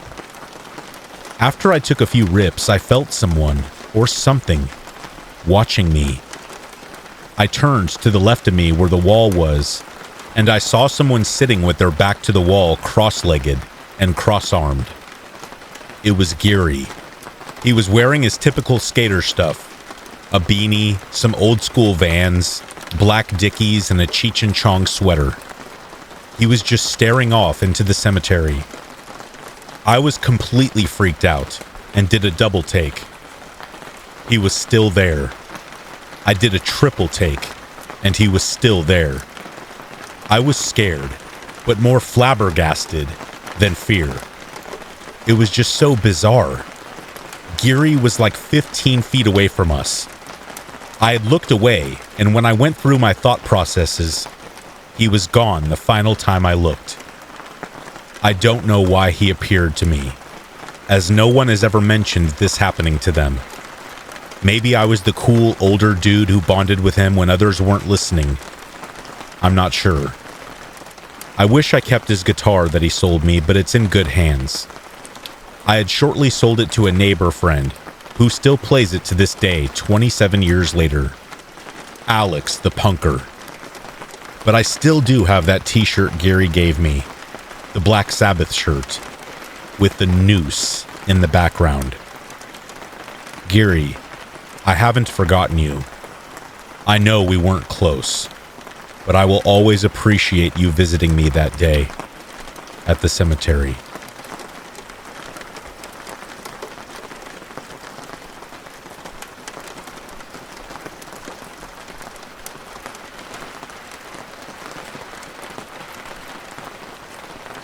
In my late 20s, I moved from Germany to a small town in Texas with a population of 17,000. The location was almost a 2-hour drive to the nearest bigger city. As an avid lifelong animal lover, I got involved with the local humane society and animal shelter. There, I learned to my horror that all of the wildlife in need of help was being euthanized because there was nobody who would take on the rescue missions. Fast forward a year, and thanks to the gracious support of the Boy and Girl Scouts, I had a fully built rescue with enclosures, cages, and necessary facilities to obtain a wildlife rehabilitation permit from the state after a thorough inspection. I also received help and donations from the local population, such as blankets, animal food, crates, etc. During one of those visits, I met Richard. He was the typical redneck, living way out in the country, relying mainly on hunting and growing his food. When in town, he would drop off any extra food that he had left for my animals.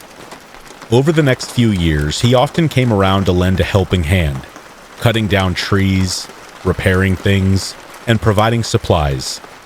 He was a good friend, and we would talk for hours about personal issues.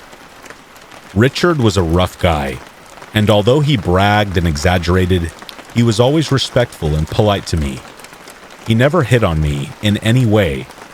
He was just a good friend whom I knew I could call when I needed him, and vice versa. Richard was a single father living with his parents who helped him raise his son, Rich, after the mother ran off chasing a drug habit. I met his son a few times and watched him grow up. When he was a teenager, they often came by after attending a gun show, shouldering rifles and bragging about their weapon collection. I felt very uncomfortable during those visits. You don't see many weapons in Germany, and ending up in Texas, that was a huge part of my culture shock. I still haven't gotten used to it after living in this country for more than 30 years. One day, Richard came by to drop off some bones for the dogs, and we got to talking. At that time, we had known each other for about 5 years. That was when the creep factor came into play. He had consumed some shrooms and was weirdly high. He proceeded to tell me how he liked to go into the city and pick up prostitutes. He got into a horrible rant that appalled me, but he was so into the zone that he just kept on talking, describing how he had taken 2 of them home on 2 different occasions to his trailer on his parents' property and put them through terrible things, too terrible to repeat. He then described how he took the life of each one, burned their bodies, and scattered the remains for the animals. After he left, I was stunned. After running it by my husband, we decided it was just one of his made-up stories. There's no way that he really did that. And we convinced ourselves of that. We did confront him about it the next day when he was sober, and he laughed it off, confirming that he just made it up after watching a scary movie while on shrooms. Fast forward another 5 years.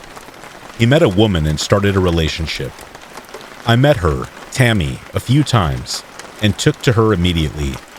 She was warm, outgoing, sweet, and caring. They got married, and we lost touch for another year. I assumed they were in their honeymoon phase and were just content with each other. Then, one day he messaged me, telling me that Tammy was diagnosed with stage 4 breast cancer. My heart broke for them. So I messaged her, asking how she was doing. I was not prepared for what she told me next. Shortly after they got married, Richard showed his true colors.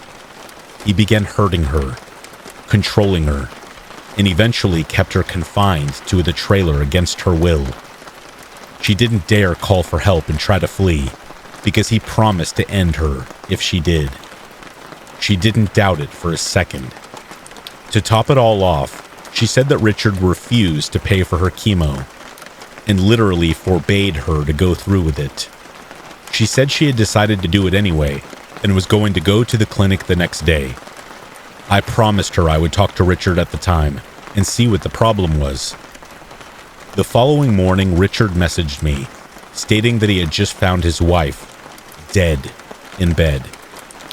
The cancer must have killed her, he said. There was no autopsy.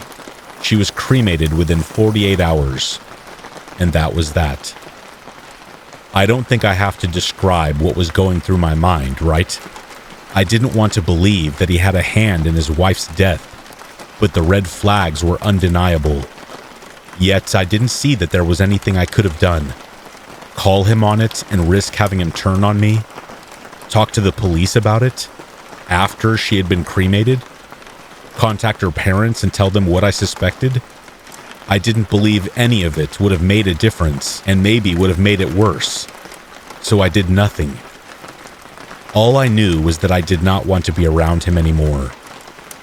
Thankfully, he never tried to contact me after that, and I certainly didn't reach out to him either. Fast forward to December 2021.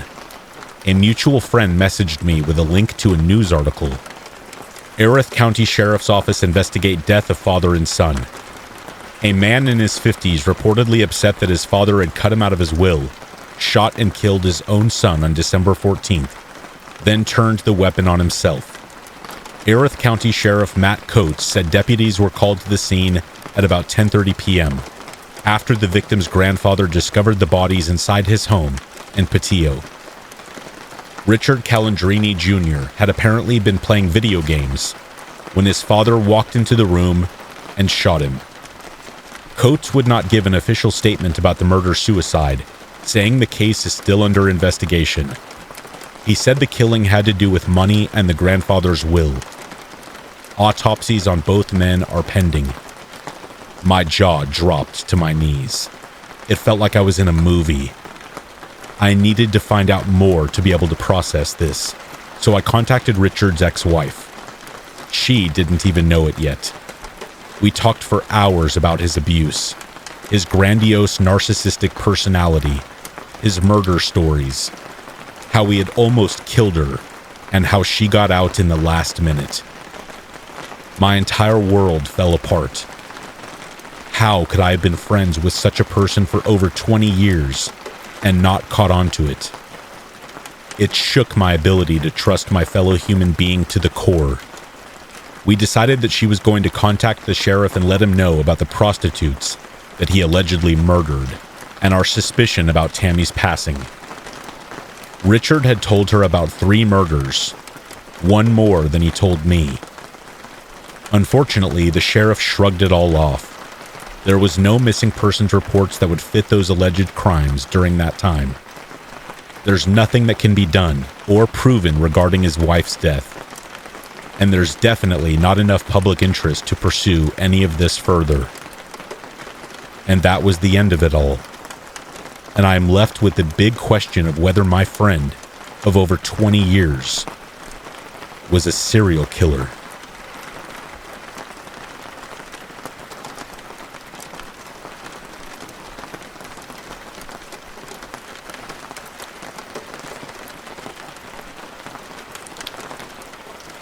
This story took place during my sophomore year of high school. To preface, I'm 20 years old now, so this was about 4 or so years ago in late 2019.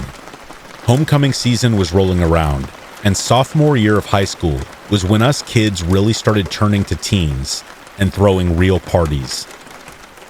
The big thought on just about everyone's mind was who was going to take one for the team and have the homecoming after party.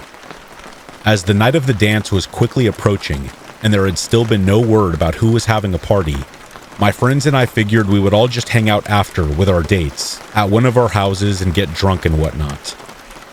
Until the Friday at school, the day of homecoming, I got invited to the party by one of my classmates, who said his parents were going out of town for the weekend last minute, and that he had the whole house to himself until Sunday. I was excited and asked him if my friends, who I'll call Jack and Chris for the sake of the story, could also come. He said yes, and I remember immediately spamming the group chat with the thrilling news that we had an actual plan for an after homecoming that seemed to be what the majority of our grade was also doing. The night came, and the dance was fun. I don't remember most of it because as soon as we got there, the 3 of us along with our dates had snuck away from the multipurpose room where the dance was being held, into one of the nearby classrooms, and got drunk from the shooters that we snuck in, using the inside pockets of our jackets. We left as soon as we were allowed, to catching a ride from one of our parents, I can't remember who. The ride to this kid's house was a pretty far distance away from the high school. I had never been to this kid's house before, and it was located in the section of the area that we lived that I never frequently visited, as our school district was a huge regional one that covered a very large area. The house was nice, but it sat on a main road in a very sketchy area, so just keep that in mind. The party was great. I won't bore you with the details of it, but I had a good time, up until a group of us were getting ready to walk to a nearby park to smoke. Now, this was way before I had habitually started smoking, so I had a very low tolerance. We walked about 2 minutes to this nearby elementary school that had a playground.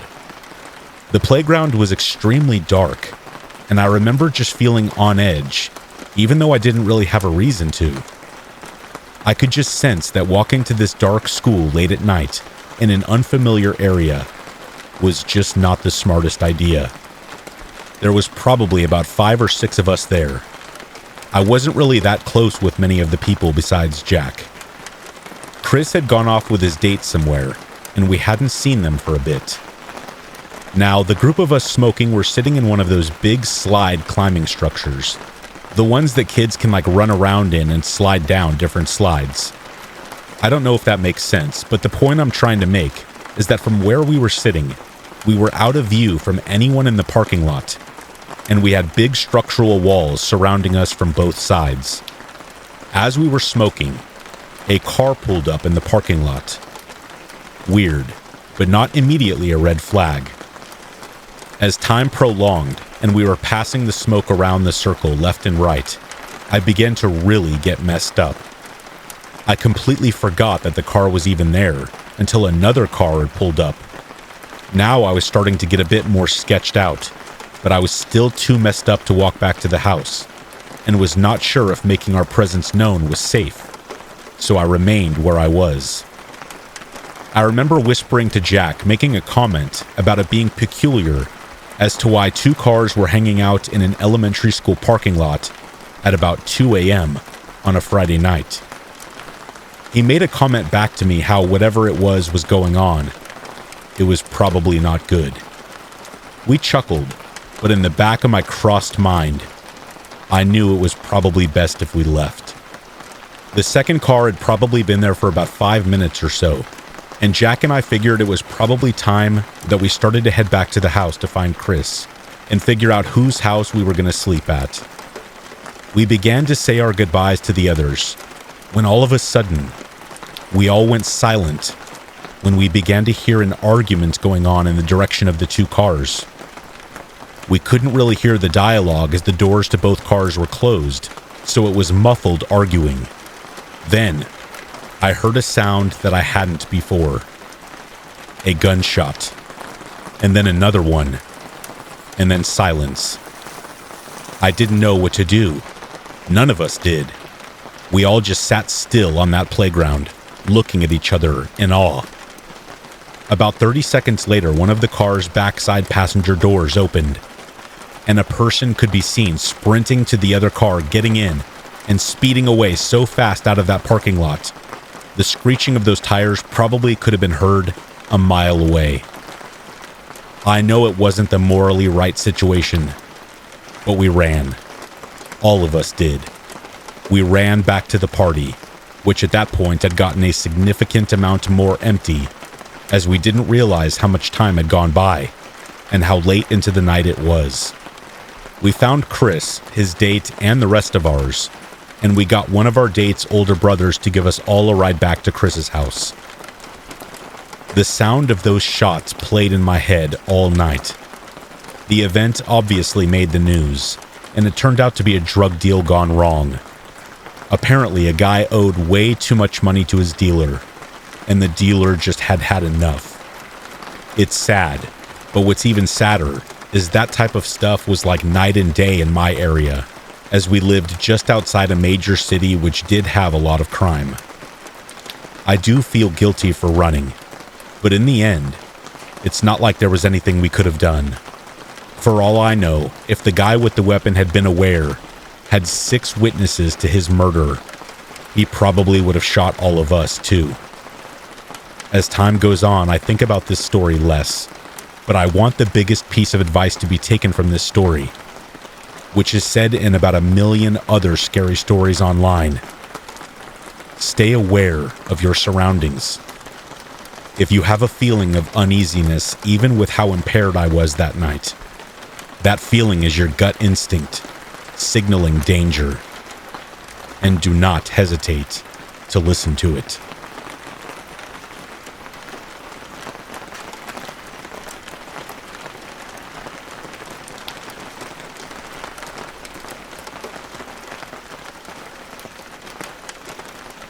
This is a story about my favorite puppy, Baby, whom I will always dearly love. Baby was a present from my only brother, There's just something very special about Baby. Anybody who's ever met him will tell you. Baby is quite intelligent for a dog, and even seems to have a peculiar sense of humor. He's one of those pets whom is only loyal to one person. Me, of course. Baby tended not to like any of my boyfriends, and is very protective. Finally, though, I met this guy, who I'll refer to as George, that was able to make a connection with Baby. Whenever George would come over to visit, he would bring a nice treat. Slowly, over time, they finally bonded, and we all got along together quite well. But Baby was always my dog, first and foremost. George loved the outdoors and to go hiking. At first, we would go alone, but eventually I was able to convince him to let Baby come along. Baby absolutely loved the outdoors and would often run ahead of us to explore. I never kept him on a leash. He was so well behaved. George liked to play fetch with Baby as we walked through the woods. I should mention that George would always carry a weapon whenever we went for a hike. He had served overseas in the Special Forces and said you could never be careful enough. George taught me how to shoot at a range for what he said was just in case. Eventually, we started to do backpacking trips, which culminated in a trip to a well-known upstate mountain range. This would be a 2-day trip to reach a beautiful view at the mountaintop. The first day, the trail was quite steep and slow going. We had gotten a slow start, and as night began to fall, we came across a small shelter on the side of the trail. We decided to make camp there as it seemed just perfect. Sometime not too long after we finished dinner, there came the sound of another party making their way up the trail. It turned out to be a group of 3 teenage boys and their dad. Rain was just starting to fall, and the father asked us if we could share the shelter with them. They looked like locals ill-equipped for the trip, and were lugging a huge cooler amongst them. George pointed out the shelter was too small to hold everyone. The father replied that they had no intent to turn back or go on. We would just have to make do. At this point, George empathetically said, no, they were not welcome. Baby was laying beside me and started to growl. Again, the father argued, stating the shelter was public and they had just as much a right to it. George just shook his head. All right, fine, the father finally said with a frown. The rain was coming down steady now. They went over to the other side of the trail and set up a tarp to shelter under. It turns out they had brought a small grill and charcoal to cook their greasy steaks. Baby intently watched their every move. I should mention the boys were quite big, like their dad. I could see them staring at us over the firelight as they chewed their meal in the rain. Eventually, I had to go, if you know what I mean. George told me to go behind the shelter and be quick about it. I got out of my sleeping bag and put my boots back on. Baby followed beside me as I made my way around the shelter and squatted. I heard a twig snap and looked out into the forest. Even though it was dark, I could make out the shape of one of the teenage boys watching me. Baby immediately let out a loud bark and shot out into the darkness. As I pulled up my pants, I could hear the father talking again. He must have come back over to the shelter and was arguing with George. I heard Baby barking as he chased after the teenager. "Baby!" I called out, but he didn't return. There came the sound of a scuffle inside the shelter. I came back around the shelter to see the father was grappling with George. One of the other boys had come across as well, and menacingly flashed a knife at me. He had this creepy smile, which revealed a few missing teeth. Then there came a stark scream from behind the shelter. Baby must have got a hold of the creep that had been watching me. The boy holding the knife yelled, "Tom!" and ran off into the woods. The other teenage boy had come across the trail now and was holding a big stick. He dove into the shelter and immediately started hitting George. One of the other boys had come back and started towards me, and I sprayed him in the face with bear mace. Immediately, he dropped to his knees, screaming bloody murder. I heard barking again as Baby crashed through the foliage, leaping into the shelter. I should mention Baby is a Rottweiler and was full grown. His jaws clamped down on that teenager's arm holding the stick. I could literally hear bones snapping as he screamed, and Baby twisted back and forth. By now, George had gotten on top of the father and drew his weapon. "For the love of Jesus, call off your dog," he cried. George got up, watching him. "Baby, let go," I said. The boy was sobbing like a baby as he cradled his ruined arm. "Get out of here now," said George. Baby growled again, baring his teeth. The other boy had returned, standing silently beside the shelter. Baby started barking again as the four of them ran away, heading back down the mountainside as fast as they could go. "We're going to have to leave," George told me. "I don't want those rednecks messing with the SUV." Quickly, we packed up and started our way along the trail. Time passed quickly as we hiked in the darkness, Baby leading the way. By the time we reached the trailhead, we could hear a vehicle revving as it peeled out of the parking lot. George drove us to a motel where we spent the rest of the evening. Baby laid out at the foot of the bed, sleeping like a child. It would be some time before we went hiking again, but we never returned to that particular mountain.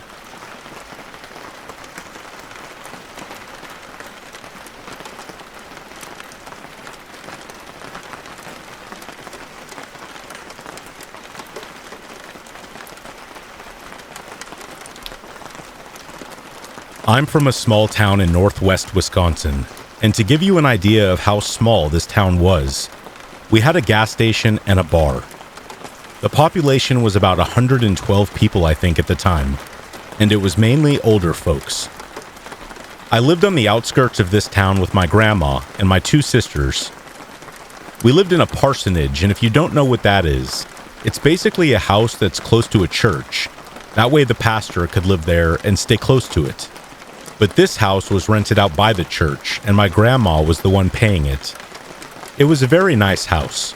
It was across the road from the church, and when looking at it from the road, we had a graveyard on the right side of the property. It had 4 bedrooms, 1 bathroom, a 2-car garage, and everything was on one level, besides the basement. Now, surrounding the left and back side of the house was thick woods. It was a mix of pine trees, oak woods, and very tall grass. During the summer, it was a very beautiful spot, and me and my sisters would play in the forest all summer long. Now, on to why I'm telling this story. The other day, I had a conversation with my grandma. She's getting up there in age, and has started telling old stories from when me and my sisters were kids. And this one had me remember that I had this friend that would play in the forest with us. They were tall and dark, and they never came out from behind the trees. I remember him being tall, like really tall. Like 7 feet up the tree is where his head would poke out from. The only part I remember seeing was the deer skull that it wore on its face, that would poke out every once in a while. I don't feel fear when thinking about this creature. I'm just gonna call it that, because it definitely was not human. I feel protected when I think of it. Me and my sisters always played hide and seek with it, and this creature actually made noise when we found it, while playing, or talking to it. It sounded almost like a low cooing sound. This creature was so much fun to be around, and made the forest light up, it seemed like. It did stink though, man. My youngest sister, who would have been 6 at the time, called it stinky because of this. I remember seeing this creature climb the trees like no other. It almost seemed like a shadow with how silent it traveled through the woods. One day after school, my sisters and I got home and went to the woods, and we saw a small fort built out of sticks and whatnot, and we assumed it was built from the creature, and we played in it and made mud pies and whatnot. But then we heard my grandmother screaming for us to come inside, and in a panic, since Grandma never did this, we all quickly ran inside, and once we asked her what was wrong, she locked the door behind us and told us to duck down while she tried calling the police. And then she whispered, "There was a man lying flat in the grass. How did you not see him? I was in shock and was wondering what the man wanted. My younger sisters were crying at this point, and me and my grandma tried to calm them down, but nothing was working. About 10 minutes later, the local cop shows up, and my grandma explained what she saw.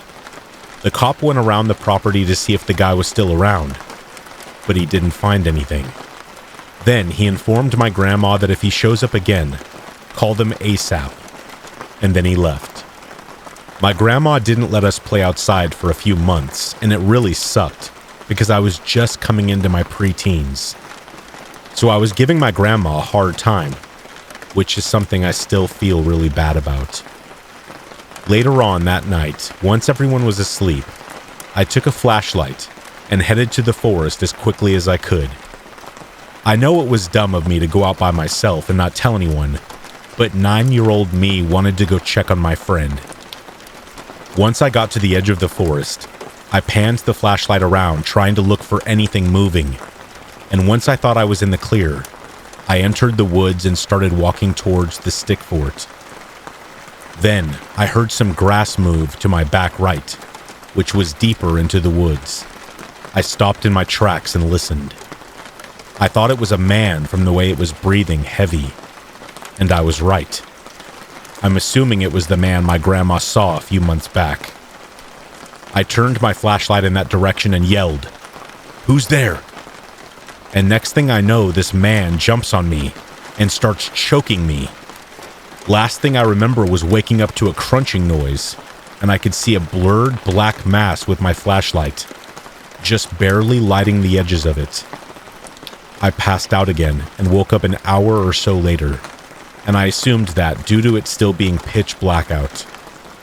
Once the adrenaline came back, I started frantically patting all over my body, checking myself for injuries and whatnot, but all I could feel was slight discomfort in my throat. I stood up slowly and looked around to see if anything was around me. I could see the porch light on the house peering through the trees, and without a second thought, I ran right for it. When I got to the door, I opened it and slammed it shut and locked it. My grandma woke up and ran down the hall with the weapon. I said, "Grandma, it's just me." She came around the corner and started asking me all these questions, and I told her what had just happened. We called my aunt, who lived not too far up the road, to come and watch my sisters, as we went to the ER that was about 35 minutes away. Once there, the doctors took a look over me and said that I had bruises on my neck that I could not have inflicted myself, so they reported it to the police. The next few days were a blur. I wasn't able to sleep very much due to the trauma. From what my grandma told me the other day, the police came out to the house and started a search in the woods. They had 2 dogs on the scene as well. This is where it gets graphic. The dogs found a bloody trail. They saw where the struggle between me and this man was in the tall grass, and there was blood about 20 feet to the north of where this struggle was.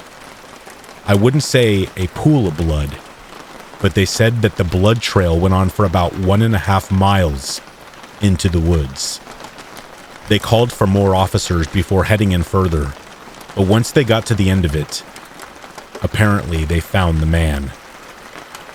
He was ripped to pieces. His limbs were hanging up on the branches in the nearby trees. His eyes were missing. My grandma kind of got sidetracked with the story, but at the end of it all, me and both of my sisters went to different aunts, and we stayed with them for about 3 months before we could go back. Apparently, my grandma went to stay with her sister while our house got put under investigation. We heard no news about it.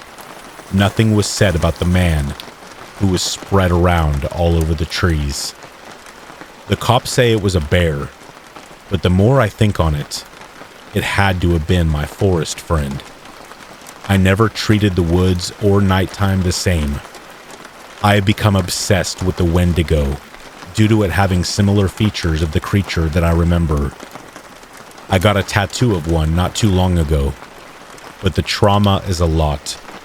I can't handle being in the dark. I definitely can't go camping or anything like that. This whole experience made me into the homebody I still am today.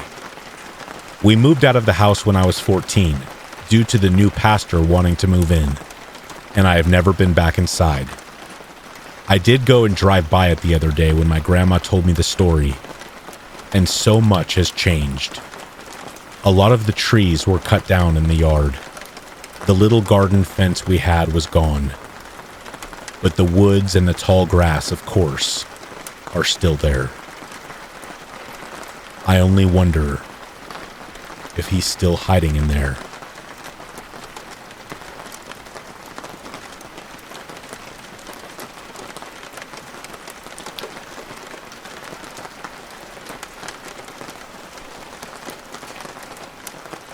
Before diving into this story, I would like to say that we are sensitive to the supernatural. Personally, this so-called ability has been passed down to me from my mother, who has, or used to, have stronger abilities of her own. But that's a different story altogether. So both of us have our own experiences with the supernatural from childhood until adulthood. While we believe in the supernatural, we are logical people. When we have strange encounters, we always break them down and consider all logical possibilities. However, there are strange, eerie moments where reason simply does not exist, where previously ordinary surroundings are stripped of their everydayness and only intuition makes sense.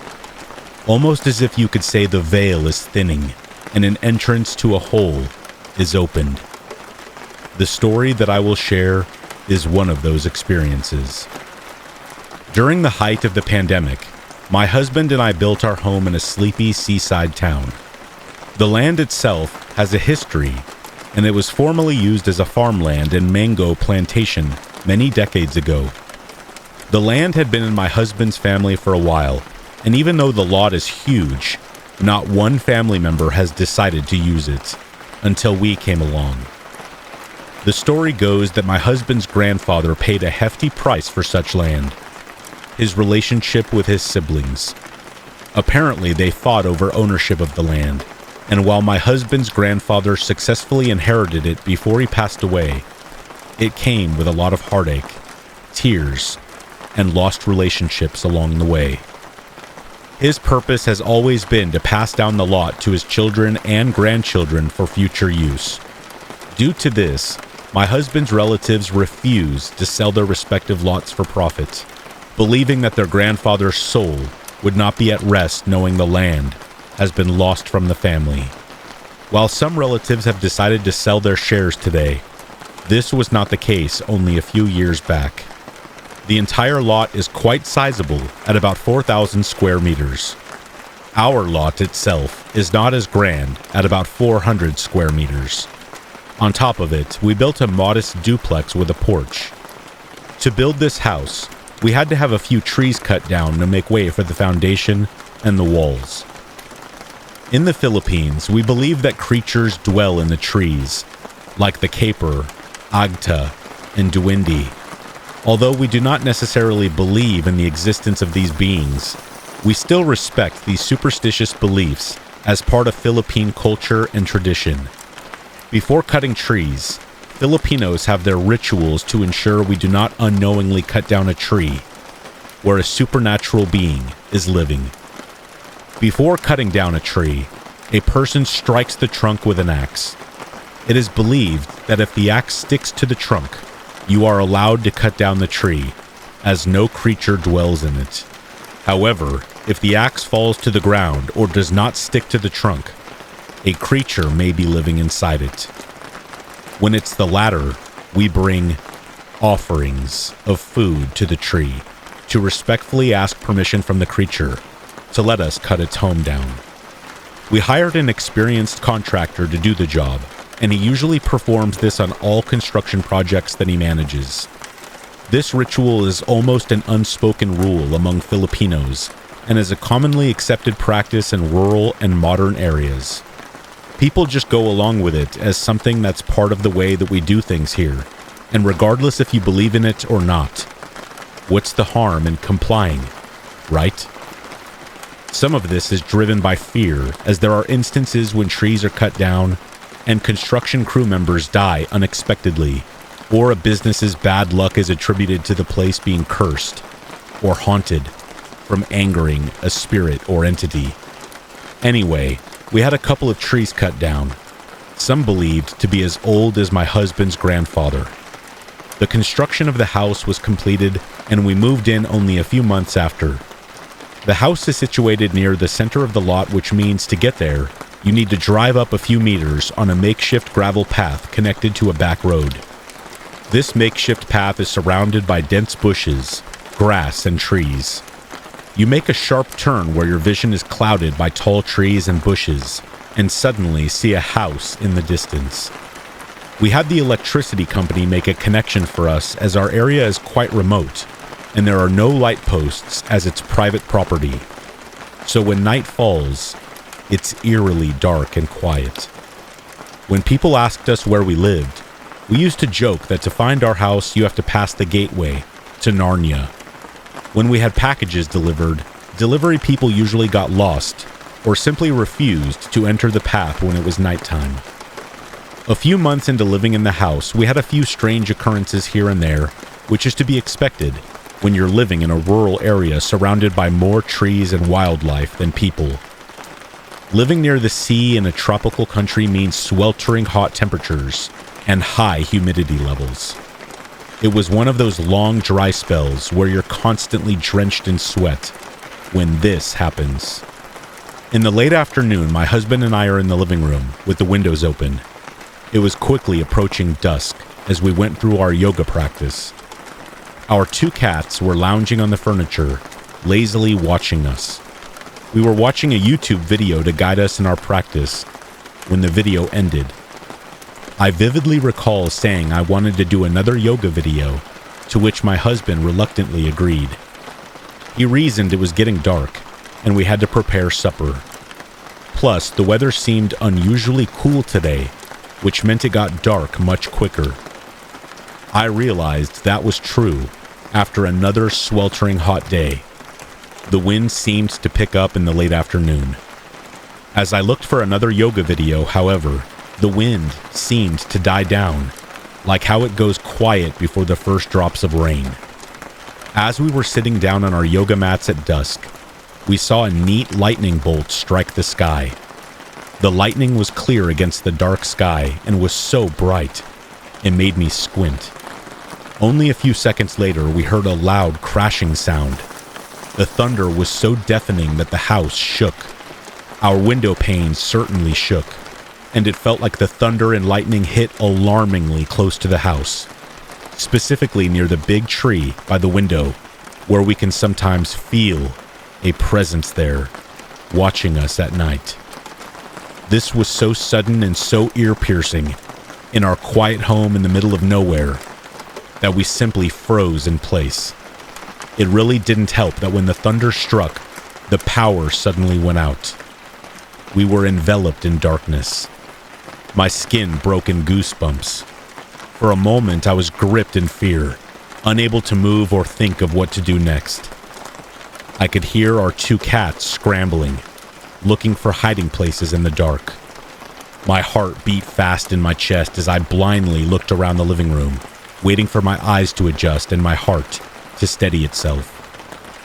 I remember instinctively scrambling near me, trying to feel for my phone so I could turn on the flashlight. Just as my vision started to adjust and sharpen, I noticed a black silhouette sitting right in front of me. My husband had his yoga mat beside mine so that when we were facing each other sitting down, before the power went out. In a shaky voice, I said into the darkness, "Love?" He didn't answer. The wind howled. It continued to howl, passing through our open windows and causing the air to permeate the space. I could hear the rustling of trees and bushes outside. I tried again with, "Love? Love. Ah, yapag benowengba," which means love, love, don't joke like this. When my husband did not answer me, I reached out to him with my right hand, just as another flash of lightning struck near the window, causing a temporary, bright streak of light to flash through the living room. In a split second, the room was illuminated by an eerie glow, and as my eyes adjusted again, I saw, in complete disbelief, that there was no one in front of me. At this very moment, my hands gripped nothing but air. The light came and went, and again, we were shrouded in darkness. I took back my outstretched hand and was struck with paralyzing fear as another loud thunder shook the house. At that moment, I felt myself shrink, like somehow the four corners of the house seemed impossibly huge, and I was just a tiny thing on the ground.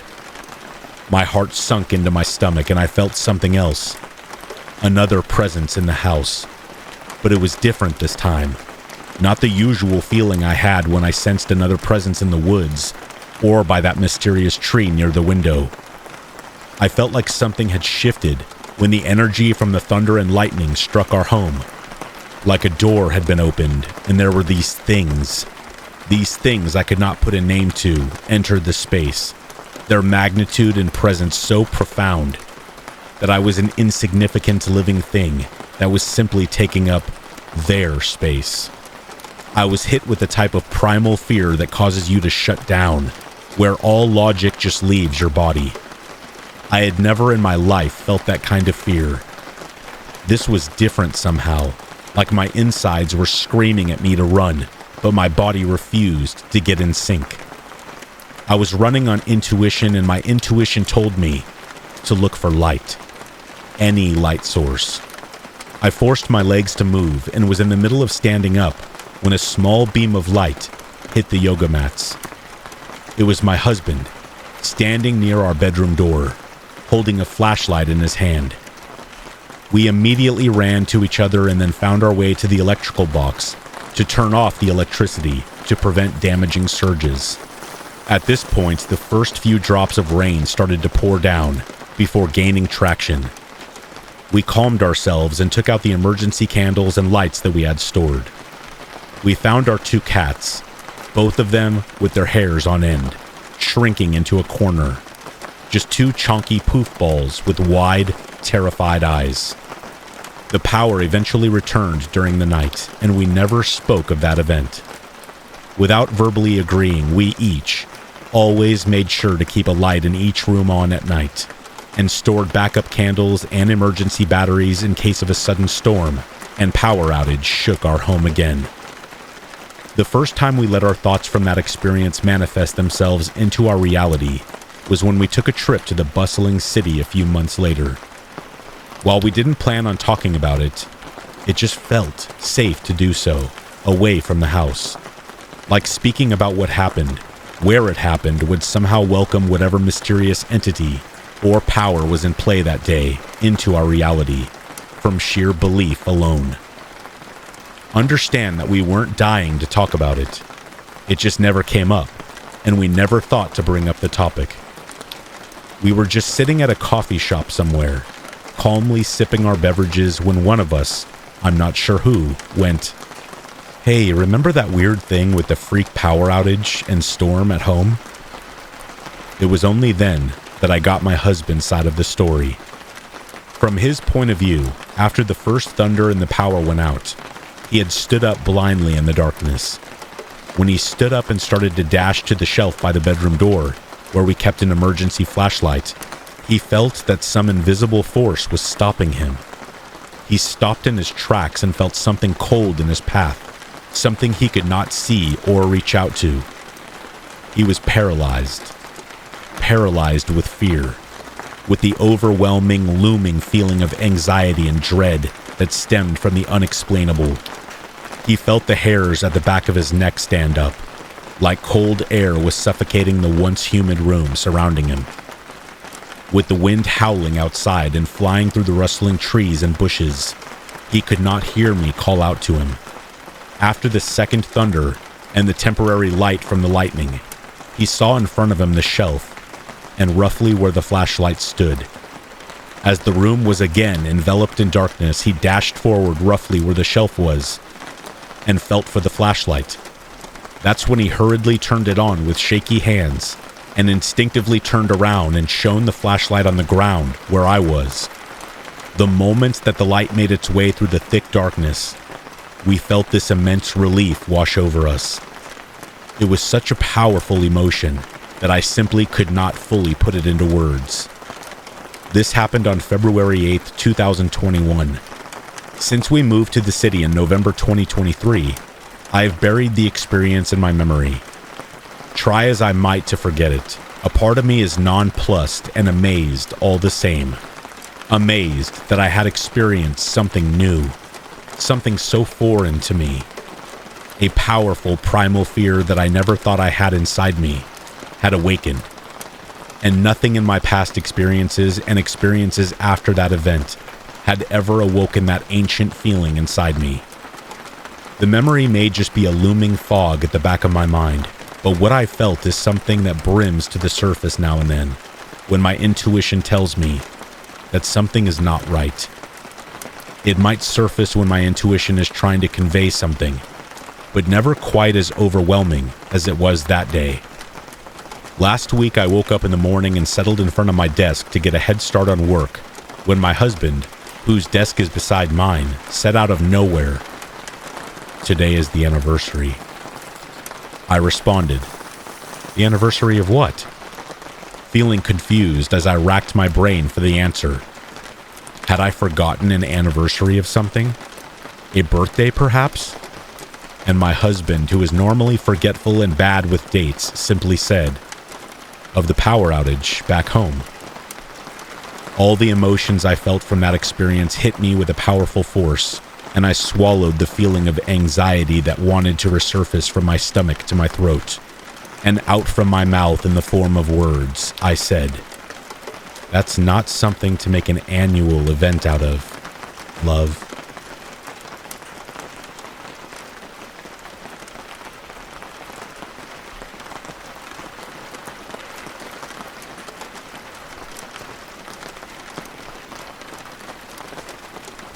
An acquaintance of mine, who happened to have been a cop, once told me this little tale he experienced several years ago. Back then, he was a deputy and still new to the patrol scene. Since he was new to it, he got called often to more simple tasks, tasks that made the more experienced deputies' jobs easier. One night, the deputy got a request on someone that took their own life. The victim was still inside the home, and they needed the deputy to sit and guard the main entry to the home until the coroner got there to take the body. They didn't want any relatives or anyone else to enter the scene and mess up evidence. That was a standard procedure. So the deputy got to the home of the victim and confirmed with the cops already on the scene that he was there to wait for the coroner. It was the middle of the night, so the deputy grabbed his flip phone out of his patrol car and settled on the front porch to play some Snake on his phone. All was totally quiet around him after everyone else left. All the deputy could hear was the occasional sounds of distant barking dogs and the faint sounds of the sparse highway traffic.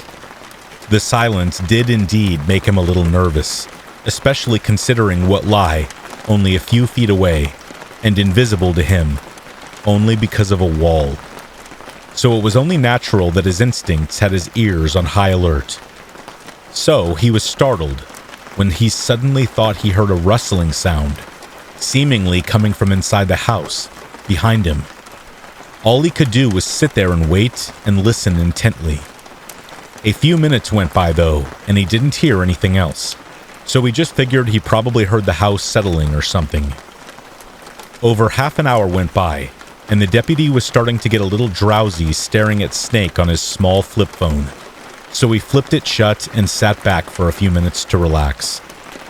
But then suddenly, there was that sound again, which seemed louder that time. A strange rustling sound, like maybe rustling papers, he thought to himself, puzzled. As he sat there and listened hard, he heard it again, and that time he was sure it was coming from inside the house behind him, where the victim was. At that point, the deputy admits he was pretty scared. He didn't want to call for backup until he was sure there was someone in the house, but he also didn't want to go inside the dark, creepy death scene by himself to investigate either. So he stood up and waited once again for any noise, while resting his hand on his weapon on his belt. Then, the deputy drew his weapon as a loud sound from behind him caused him to spin around and face a large window by the front door, covered by vertical hanging blinds. As he turned around to face the window, an explosion of movements disturbed the blinds. The deputy did admit to me in telling of this story that he did in fact jump and scream, as almost anyone would. The deputy's vision quickly cleared, and he stared at the face on the other side of the window, definitely not expecting to see what particular face stared back at him. The deputy screamed and went wide-eyed.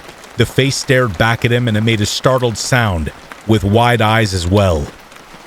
Then, for a quiet moment, man and cat eyed each other before both turning away, feeling stupid. I guess the victim had a pet cat, which ended up most likely going to a relative. The deputy admitted to me after telling me this story that he felt that was one of the most scariest things that's ever happened in his entire career.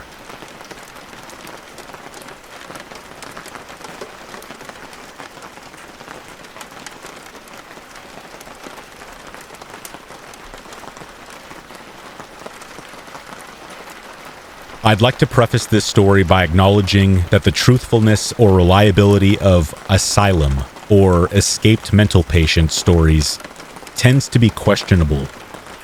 The reason why I'm skeptical of those stories is that large-scale closures of asylums began in 1967 through the 1980s and were completely decommissioned by 2015. So I raise my eyebrow whenever someone talks about spooky asylum stories that happened within the last 2 decades or so. Still, I will be sharing my story as factually as my memory allows, and refrain from exaggerating any aspect. I often visited my grandparents' home in Traverse City in northern Michigan during the summers with my parents. Traverse City is a beautiful place, produces 75% of the world's cherries, and was home to the Traverse City Regional Psychiatric Hospital, which operated from 1885 to 1989. Since the United States federal government officially deemed the hospital worthy of preservation for its historical significance, the buildings on the hospital grounds were guarded by patrolling security guards. The Traverse City Psychiatric Hospital was massive, including 70 or 80 buildings of various sizes. Some buildings have now been converted into restaurants, gift shops, tourism traps, cafes, etc. But many remain empty and abandoned. Underneath the hospital is a sprawling brick tunnel system, which the hospital staff used to safely transport the patients from building to building in the frigid winter temperatures. I'm sure there were instances where the patients underwent cruel treatments or were subjected to the care of horrible doctors, but the Traverse City Psych Hospital had a great reputation. Many teenagers, including myself at the time, were unashamedly fascinated with the hospital and its history. As a result, we would often break into abandoned buildings through unbarred windows or doors with pickable padlocks. While there were a few cases where teens would get caught and charged with breaking and entering, as long as we were stealthy, stuck to our safe entrances, and paid attention to the guards' patrol patterns, we could go in and out without worry. I am not advocating for or trying to justify my criminal act of B&E, but breaking into the old hospital was almost a rite of passage for the Traverse City teens. The hospital's interior was terrifying. There was old, stained and broken equipment and furniture, crumbling floors and walls, vandalism, strange old building noises, and complete and utter darkness in the tunnels, basements, and lower floors. Using flashlights was too risky with the guards patrolling, so we often navigated the hospital by memory and our dimly lit phone screens. As you can imagine, our frightened, youthful imaginations ran wild with horror stories, which is pretty ironic considering we made up most of those stories. Unfortunately, during my last trip inside, I encountered something that terrified me to the point I swore off ever returning. The story takes place around 10 p.m. The moonlight was dim, and most patrol guards left for the day. Clad in black, my friend Jason and I entered through the same window we always used, and followed our regular path to one of the tall jutting spires to sit by the windows that overlooked the entire city. There was only one thing different about this venture from the others. A new faint and unexplainable smoky odor. Not smoky like fire, but something more akin to incense. The smell was so faint, we almost thought we were imagining it. But it grew stronger as we got closer to our destination. Rather than taking the stairs that led up to the spire, we followed the smell down to a different hallway until we reached a room with a deep red glow emanating from the doorway. Rather than doing the smart thing by leaving immediately, we couldn't resist the urge to walk closer and investigate. When we finally reached the room, I audibly gasped and felt Jason grip my wrist so hard, his nails left marks on my skin. We found a large ring of red votive candles and burning incense, circling a drawing of a pentagram with a sigil of Baphomet. In the center of the drawing was a dead, bloodied bird surrounded by black feathers. Bear in mind that I was raised devoutly Catholic, so seeing this image filled me with a sense of fear, stronger and more paralyzing than any ghost sighting ever could. Later on that night, Jason told me I immediately started mumbling prayers, but I personally don't remember doing that. I wouldn't be too terribly surprised, though. While the duration felt infinite, I'm not sure how long we stared at the occult scene before hearing a man's low and ominous voice behind us saying, "Welcome, friends." I promise you that there was absolutely nothing friendly about the way that guy greeted us. Jason and I screamed bloody murder, whipped around, and saw two nicely dressed but frazzled-looking adult men smiling at us. The man in front of me held something in his hand, and while I can't say for sure what it was, I remember thinking that it was a knife at the time, which wouldn't be too crazy of a guess, considering they recently sacrificed a bird, or what looked like a real bird. Jason and I sprinted past the two, and I felt someone's fingers grab the back of my shirt.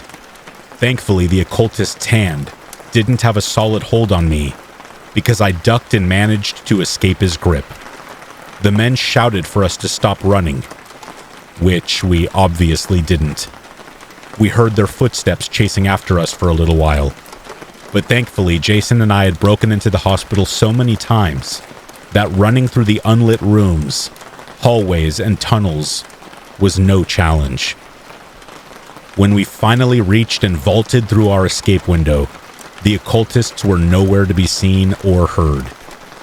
We kept running through the hospital grounds until we reached Jason's car, with no concern for the patrol guards. We would have rather gotten caught by the guards than the occultists.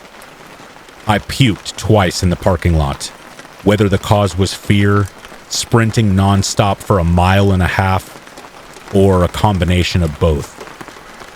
I'm not sure what would have happened if the occultists caught us, but I know for sure they weren't going to crack open a beer and sing Kumbaya by the candlelight. I'm not familiar with cultic practices or satanic rituals, so I'm not sure what the men were trying to do or if they were summoning something. Jason and I never returned to the hospital during that summer or any of the following summers. While we aren't close now that we're adults, I know that horrifying experience will keep us cemented in each other's memories until we die.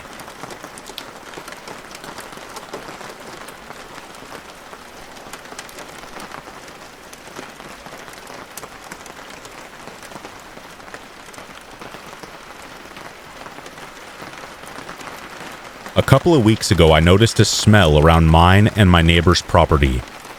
I had noticed their dog had been gone for a while, so I thought the dog had died.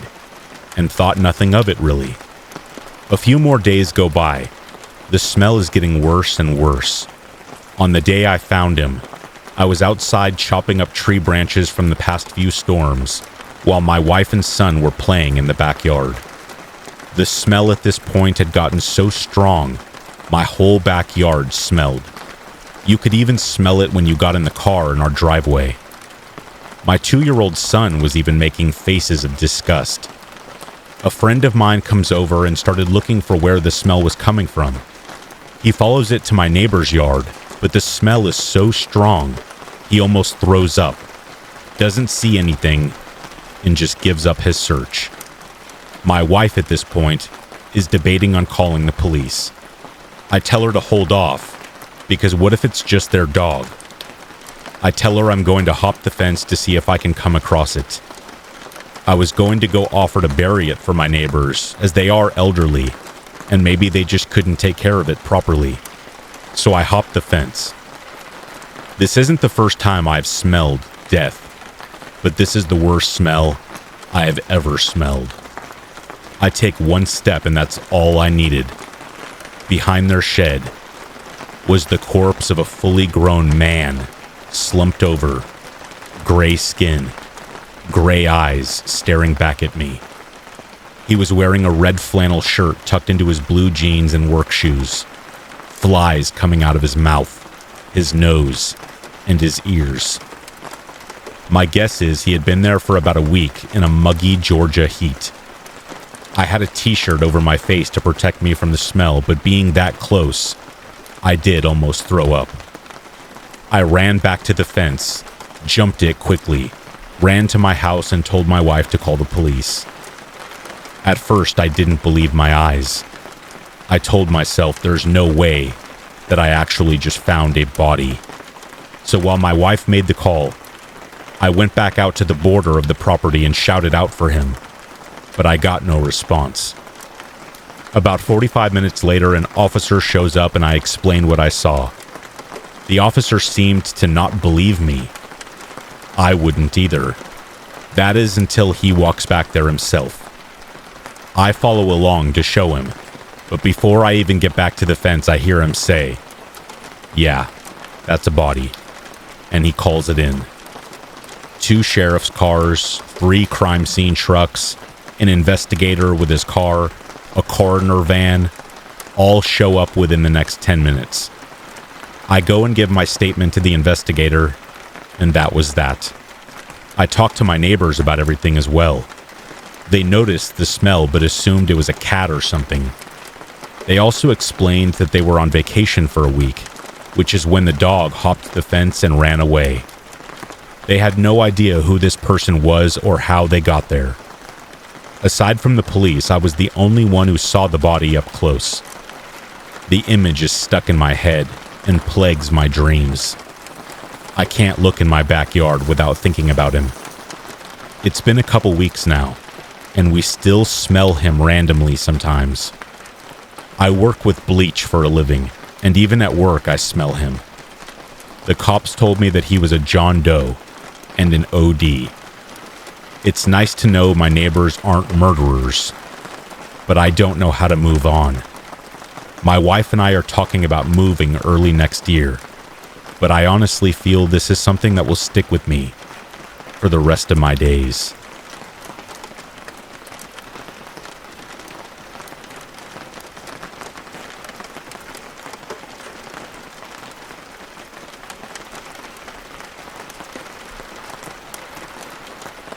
This happened around 6 years ago when I was 15. We were living in a small town in the mountains of Northern California where my mom grew up and where her family still lives today. My younger cousins, I'll call them Drew and Robbie for the sake of their privacy, were spending the day with us, and my mom decided to take us to see The Nut Job 2 in theaters.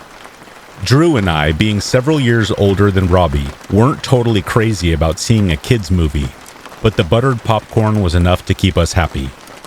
The movie ended around dinner time, and my mom offered to get fast food since we were already in town and my aunt was due to pick up my cousins an hour later. Robbie asked to go to Burger King, which wasn't my favorite. The food was alright, but I've always gotten an uncomfortable vibe from that place. The part of town where the restaurant was located was full of sketchy strip malls that bordered the freeway, and it wasn't unusual to find all kinds of colorful characters walking the streets late in the day. Also, that particular Burger King, the only one in our entire town, seemed to be a magnet for strange activity. I remember watching a drunken fistfight on the sidewalk in front of the restaurant one night when I was about 6. So after everyone else in the car reluctantly agreed to go to Burger King, off we went. When we arrived a few minutes later, my mom was preparing to turn into the drive-thru when a man heading in our direction crossed the sidewalk in front of the driveway. Looking back, there wasn't anything about this guy that seemed unusual or set off any alarm bells. He was average height, but a little on the heavy side. He had dark curly hair covered by a baseball cap and was wearing a tight-fitting white t-shirt and dark jeans or sweatpants. Naturally, my mom stopped the car and waited for him to cross the street. When he made it safely to the other side and my mom began to pull in, the man suddenly stopped dead in his tracks. As we made the sharp turn into the small parking lot, this guy turned his whole body around to face us and kept his eyes fixed on my side of the car. The most unnerving part about it, the part that I can still see so vividly in my mind, was his eyes. They were wide open, unnaturally open. I swear it looked like something from the torture scene in A Clockwork Orange. Look it up and you'll see what I mean. I have never seen a person open their eyes so wide in my entire life. And like watching a car wreck, I couldn't manage to look away. I couldn't tell if he was looking at me or my cousins in the back seat, but at that point I was too creeped out to care. Luckily, I wasn't the only one who noticed. My mom didn't seem especially bothered and said something to the effect of, "Relax, dude, I'm not gonna run you over," as we passed by him. My cousin Drew, on the other hand, leaned over the back seat to catch another glimpse of the man. "Did you see his eyes?" he asked. Robbie, also curious, tried to turn around and stand up in his booster seat to see the man. Again, my mom seemed unbothered, but Drew and I were so put off by this guy that we couldn't let it go. The two of us turned around to look out the back window one more time and check if the man was still watching us. Sure enough, he was still standing in the same spot and staring at our car with his enormous eyes. I don't think he even blinked the whole time. At this point, my fight or flight mode was starting to kick in, and I wanted nothing more than to get out of there. But then the man did something that sent my heart rocketing up into my throat. He started walking toward us, very slowly, still staring dead at us. I really think he made a beeline for our car, because the sidewalk on that side of the restaurant curved around behind a small real estate building that was hidden behind cypress trees. And I remember seeing this guy very clearly coming straight for us. I jerked my mom's arm and started pointing frantically out the back window. "Mom, that guy's following us!" My mom turned around in disbelief, and I can only assume that seeing the man and Drew's worried expression finally made her realize what was going on. "Alright, screw this," my mother said as she took the car out of park and followed the drive-thru around the backside of the building, where the pickup windows were. I felt myself begin to relax a bit, and I was incredibly thankful to be leaving the creepy man in the dust. Or so I thought. We turned the corner, and to my absolute horror, the old beat-up blue pickup truck was stopped at the window in front of us. The drive-thru lane wasn't wide enough for two cars to pass through, so we were forced to sit there and wait until the truck either moved or the man suddenly reappeared from behind the blind corner, less than 20 feet away. My mom flipped the door locks and unbuckled her seatbelt, then began digging around in her purse. I knew what she was looking for. She and I had recently bought cans of pepper spray at my father's insistence, in case of an emergency. I began to dig around for mine, but as luck would have it, it wasn't there. My family and I were big hikers, and at a minimum, I knew we usually kept a pocket knife in the glove compartment. I pulled open the drawer, but it wasn't there. It finally dawned on me that the only thing that could stop this man from getting to us, if that was his intention, was a glass window. Now, this wasn't my proudest moment, but I kind of started having a freak out. Anyone who has ever felt truly scared or endangered knows the feeling of adrenaline rushing through their veins. Sometimes that fear gets the better of you, and you can't stop the emotions from spilling out. As I looked between the blue truck still parked in front of us and the back window of the car, I just remember saying softly, "I'm so scared." It wasn't panicked or tearful. It was just like my mouth said the first thing my brain was thinking. My mother whipped around and very angrily told me, "Lily, stop it. You're scaring Robbie." I'll admit that looking back, I was angry at her for saying that. I know she wanted me to keep a cool head, which is what you should do in situations like this, but it felt like she was telling me I wasn't allowed to feel scared. Besides, I wasn't the only one losing control of myself. Drew reached over, unbuckled Robbie's seatbelt, pulled him to his chest, and held onto him tightly to protect him.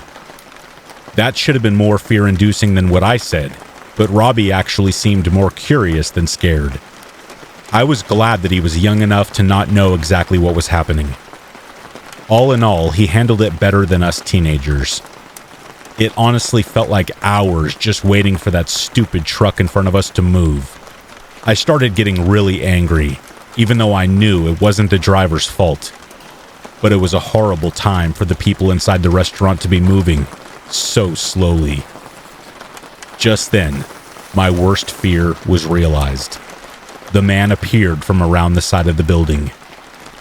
I felt completely hopeless, and I was expecting him to run over and start trying to break into the car at any second. But that didn't happen. That was when I noticed he wasn't staring at us anymore. He was just shuffling very slowly along the sidewalk, looking straight ahead. As the four of us watched him go in tense silence, I started to feel confused. Why wasn't he staring at us anymore? Just minutes before, he was giving us the most unsettling look I had ever seen on a human face, and it looked like he was coming straight for us. What changed? I was starting to think that I had gone crazy. What if I was wrong after all?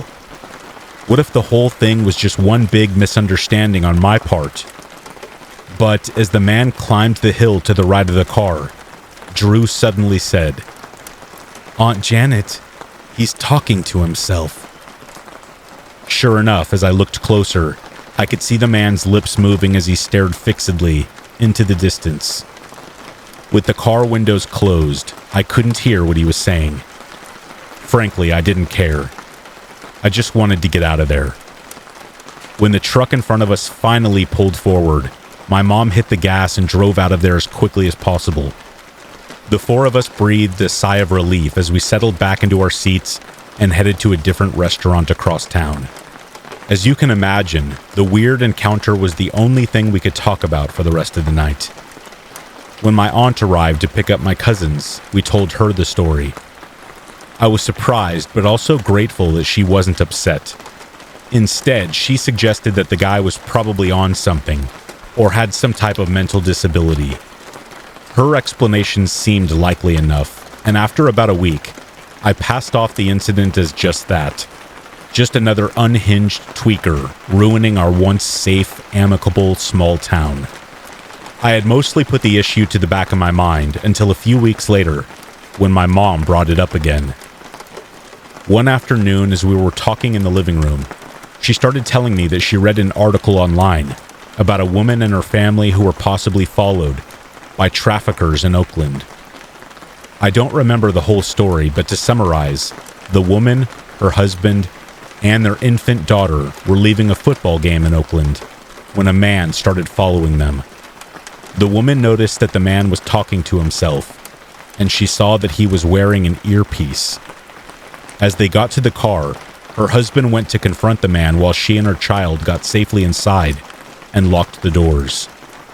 A car that had been idling nearby suddenly pulled up. The man hopped inside, and it tore away. The article warned that human traffickers will sometimes select vulnerable targets, like women going places with their children, and communicate with a waiting vehicle nearby through an earpiece. Once in position, the men in the car will jump out and snatch the woman, her child, or both, and they will likely never be seen again. My mom suggested that maybe the man was wearing an earpiece, and by the way he was looking at us following the car and talking to himself, he could have been talking to someone in a car waiting nearby. After all, he was wearing a baseball cap, and his hair covered his ears. There was no way to tell if he was wearing one. Now, I never heard of any instances of human trafficking in my hometown, so I brushed it off as a wild theory. But the mere suggestion was enough to keep the memory of the incident from leaving my mind. To this day, I still have no idea what the man's true intentions were. I only remember the gut-wrenching feeling I got when he stared at us with those unnaturally large eyes. Was the guy just another addict? Was he in fact secretly communicating with someone waiting nearby? Was he just angry because he thought we were going to hit him with our car? I just can't seem to explain it, no matter how hard I try. And I know that I'll never get an answer. However, if the man was truly following us, I shudder to think about what could have happened if we had stopped at the menu board or had gotten out of the car and gone into the restaurant. Either way, the incident has taught me to always be aware of my surroundings, trust my instincts, try to keep calm when I feel in danger, and never go anywhere alone without my pocket knife and pepper spray.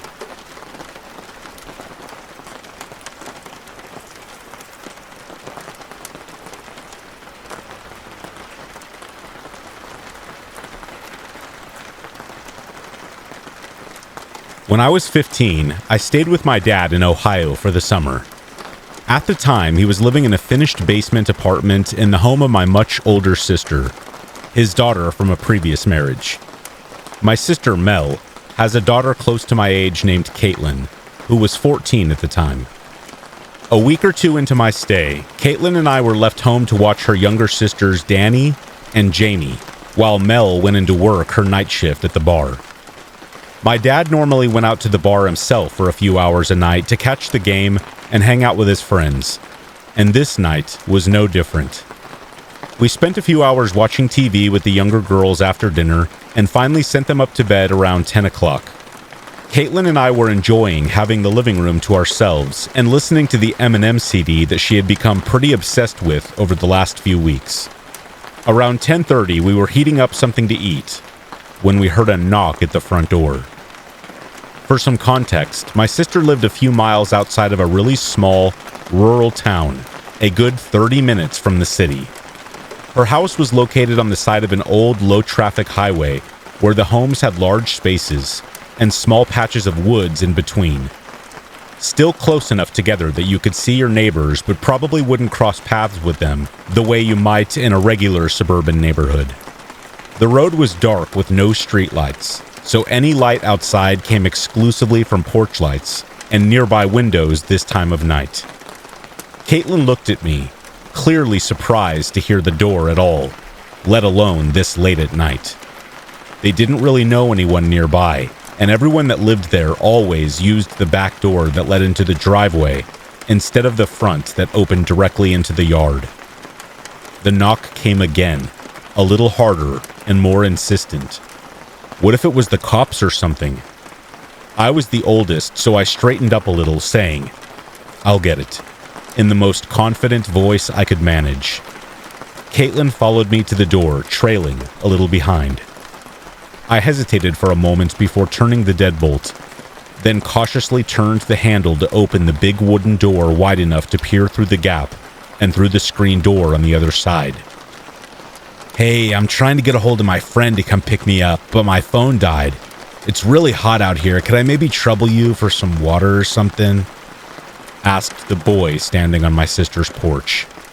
He was about 18 or 19 from the look of him. He had a tall but slender build, and shaggy light blonde hair that hung into light blue eyes a little as he talked. He was wearing a black t-shirt and jeans, and had clearly been sweating a bit from the July heat that still hung heavy long after the sun had gone down. I paused, glancing behind me at Caitlin. She nodded and headed back to the kitchen to grab a glass of water for the guy, while I stayed at the door.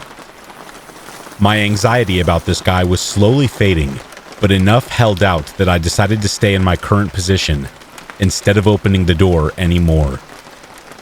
"So, where are you coming from?" I asked, making small talk as I listened to the sounds of Caitlin running the tap in the next room. The boy jabbed a thumb behind him down the highway leading to a town as he explained. "That way. My friend is supposed to pick me up, but I decided to just start walking that direction until he comes along." I nodded, feeling Caitlin's presence come back behind me as she approached with a glass of water for the stranger. She flipped the latch on the screen door and held the water out, this time leaving the screen door unlatched as it slowly creaked closed behind her retreating hand. The boy took the glass and gulped the water down quickly, wiping his mouth off on his arm as he took the cup down from his mouth. I noticed his face was covered in acne scars. "Do you think I could use your phone?" he asked next, offering a sheepish smile. "Sure," Caitlin piped up before I could answer. "I'll go get it." "Can I just come in?" the boy asked. Something nagged at me as I watched him shuffle a few inches closer to the screen door and start to pull it back. Instinctively, I slid my right foot up next to the bottom edge of the front door, where I was still holding it partially closed. I leaned back to allow the door to obscure my face from the boys as I looked at Caitlin, shaking my head as I whispered, "I don't think we should let him in." She gave me an annoyed look, as though not understanding why I took issue with allowing a teenage boy inside. It was exciting and new, and I was clearly ruining the only interesting thing to happen to us so far. I raised my eyebrows in a silent plea, and she turned back to the door to address the boy. "We can't let you in, sorry," she said, genuinely meaning it. "Why not? Are your parents home or something?" the boy asked. He didn't sound like the thought made him nervous, and the itchy feeling that had begun to creep through my body grew more persistent.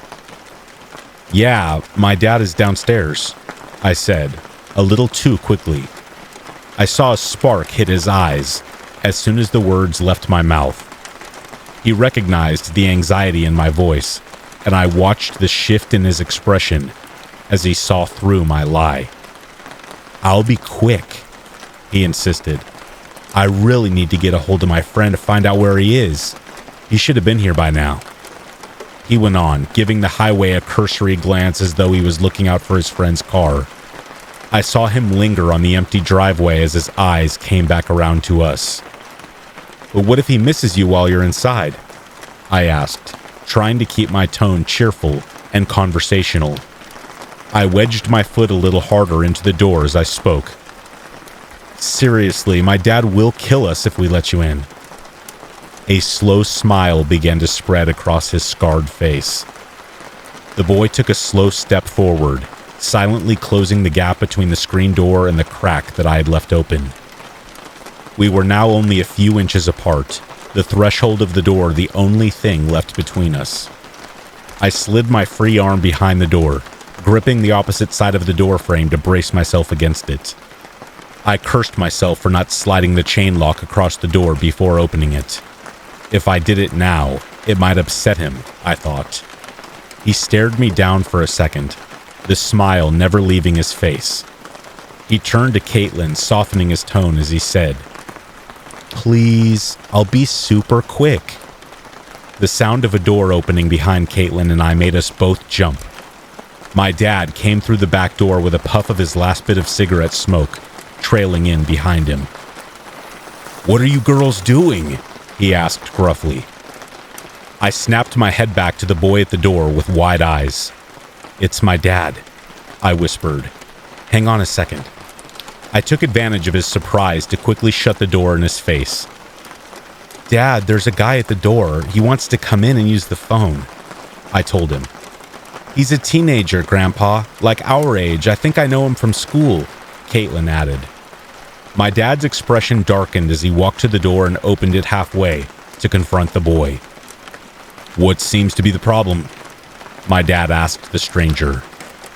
I saw the boy shift uncomfortably as he told my dad the situation about his friend picking him up. "Well, you better get out there so he doesn't miss you," my dad replied. "They were just giving me water, man. Relax," the boy challenged. "It's hot out here, you know." "I'm going to give you 5 seconds to get off my porch before I call the cops," my dad growled, a sudden anger apparent in his voice as he snatched the water glass back from the boy at the door. Caitlin and I looked at each other, confused. He sounded really mad all of a sudden. We both began to get nervous, thinking we'd be in trouble for opening the door. I watched through a gap between my dad's body and the door frame as the boy composed himself, gave him a menacing smile, and slowly backed off the porch, disappearing as he walked back out into the dark yard toward the road without another word. My dad slammed the door shut and chain locked it, whirling around to face us. "What is the matter with you two? Why would you open the door to a stranger like that when no one's home? How stupid can you be?" he yelled angrily. "Grandpa, what's the big deal? I told you I know him from school. Why would you yell at him like that?" Caitlin whined. My dad sighed and sat down at the table. He looked back and forth between us as he gathered himself, calming his voice back down to a normal level while he shakily explained. "Girls," he began, "I'd be willing to bet you money that there was never any friend coming to get that guy. There's a place a ways down the road where bad people go. It's like a mental health place, but for criminals. He was probably from there." "Why would you assume that?" Caitlin asked, clearly upset at the insinuation. "I told you I know him from school." "Maybe you do," my dad replied, "but there was something off about that kid." He softened his voice as he went on. "Didn't you notice? He wasn't wearing any shoes. He had hospital socks on."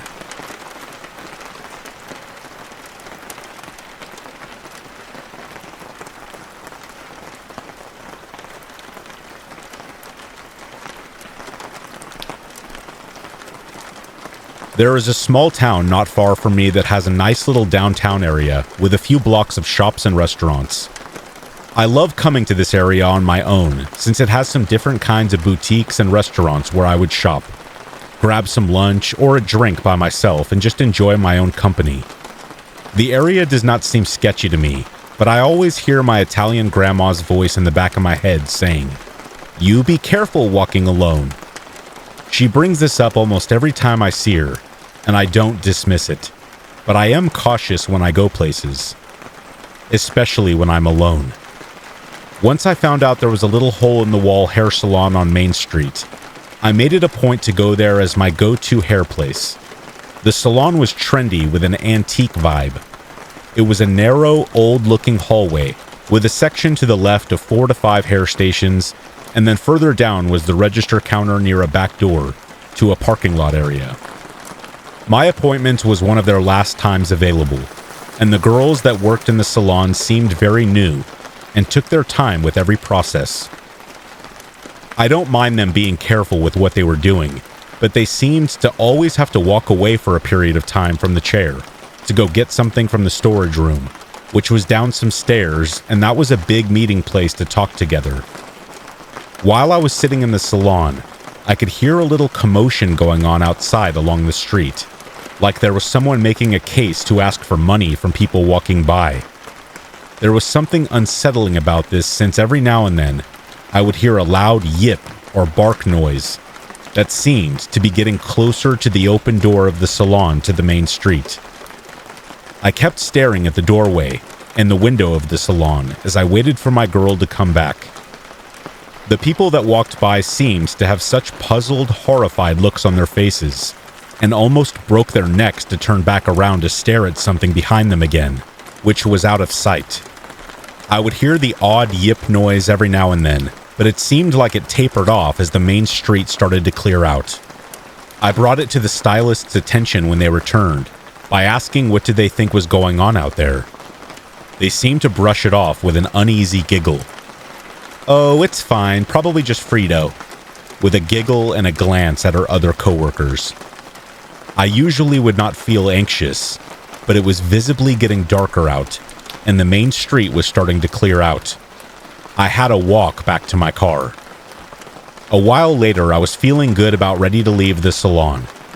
I tipped my stylist, and she told me she would meet me at the back register to pay for my service. I got up, walked down a short hallway, and quickly made a turn to run to the bathroom before I had to pay my bill and go home. As I came out of the nook from the restrooms, I turned to my left to call out to my stylist that I was ready to check out.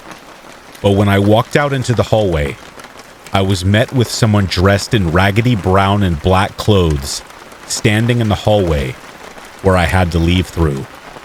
The person stopped in their tracks. The person had a pungent urine smell. And not only were they raggedy, but they were wearing something over their head that looked like a mask or a headpiece. The person standing in the hall was wearing a full-on botched, taxidermied head and neck piece of a wolf or coyote with wild glass eyes and a snarling, smiling mouth, which looked like it was plastered onto some papier-mâché helmet, which this person was wearing for God knows what reason. We both stopped in our tracks when we saw each other, but the man in the wolf head started to slowly inch towards me and the back door. I have no idea what this man's intentions were, but my heart sank when I saw him walk closer to me and the door. My instincts kicked in, and I just ran for the back door. Ran through the parking lot as fast as I could until I found a restaurant that was open. I felt like I was in a dream or a video game.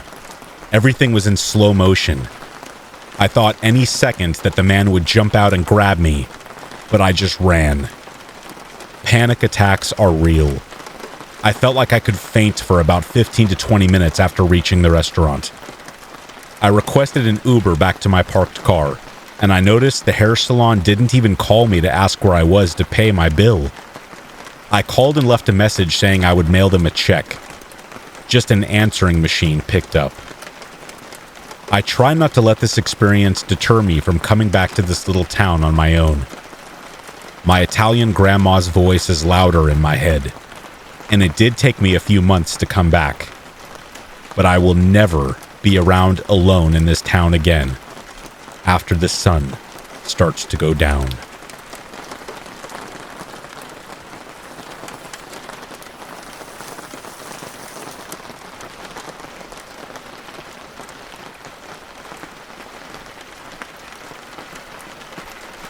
This event happened in early 2022.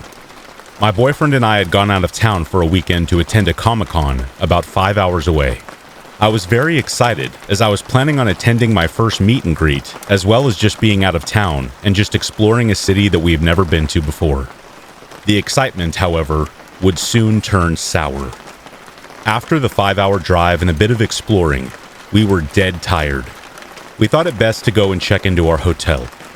We had a lot of things to carry in, as we didn't want to leave our purchases in the car to tempt a thief.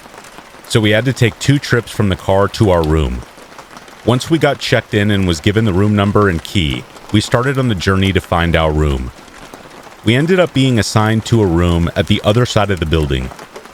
Walking down the hall to drop the first load of things off in our room, we passed a room very close to ours that smelled horrible.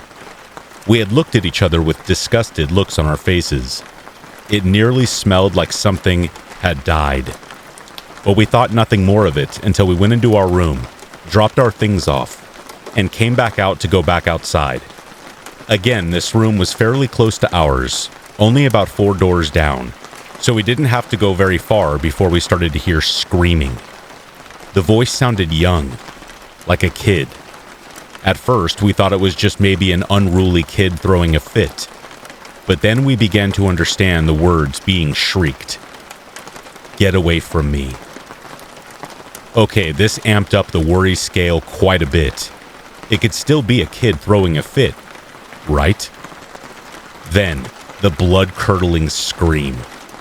The terrible, awful scream that still sends chills through my body to this day. The scream that stopped both of us in our tracks right outside of their door. We looked at each other, terror gripping us.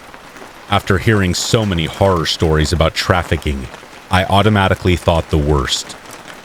At that moment, we didn't quite know what to do. Knock on the door and risk getting hurt? Call the police? Or just alert the front desk? My boyfriend automatically cut down the first idea. There was no way he would put me in danger like that, or let me put myself in that scenario. We had also left our phones in our room.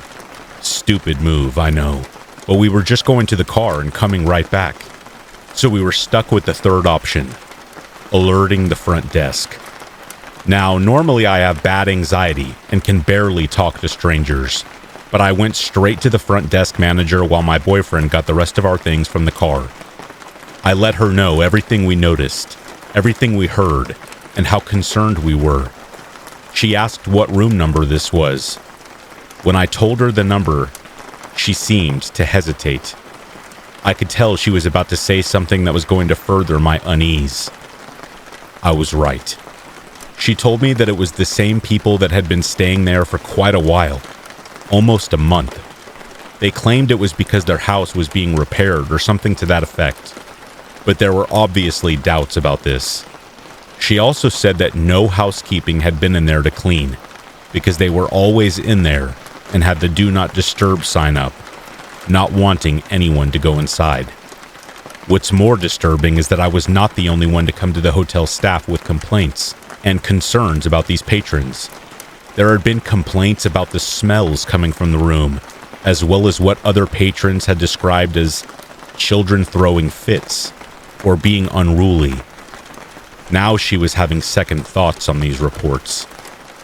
At this point, my boyfriend had re-entered the lobby with the rest of our things and was eager to get back to our room.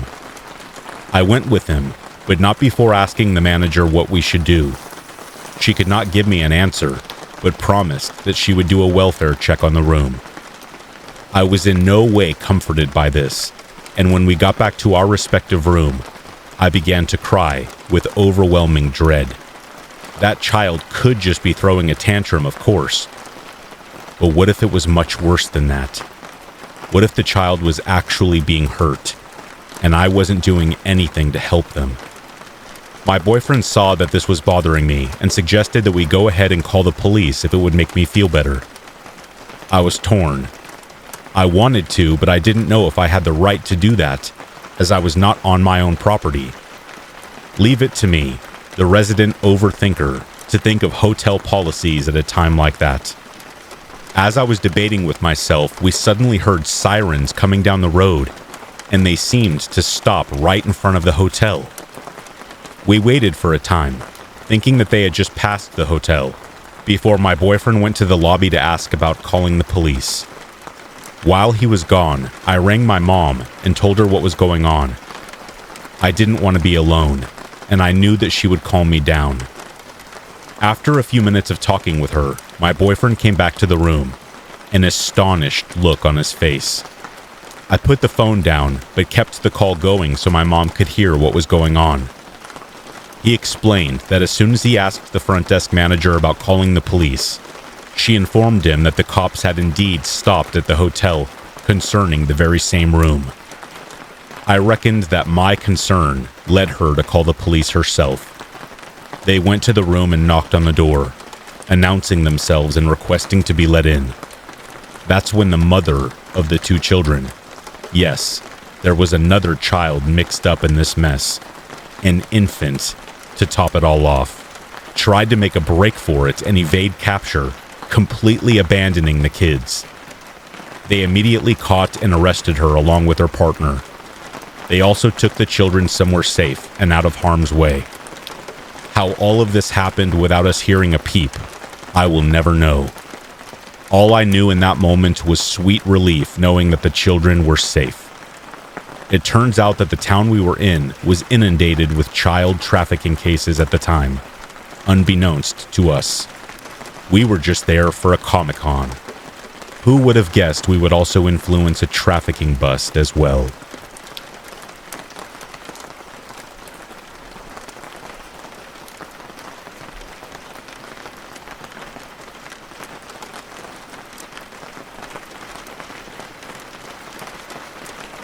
I began cleaning houses after I had my first son. He was a year old, and I decided I would like to have a job where I could not only get some good exercise, but bring in a little extra cash to help my husband out.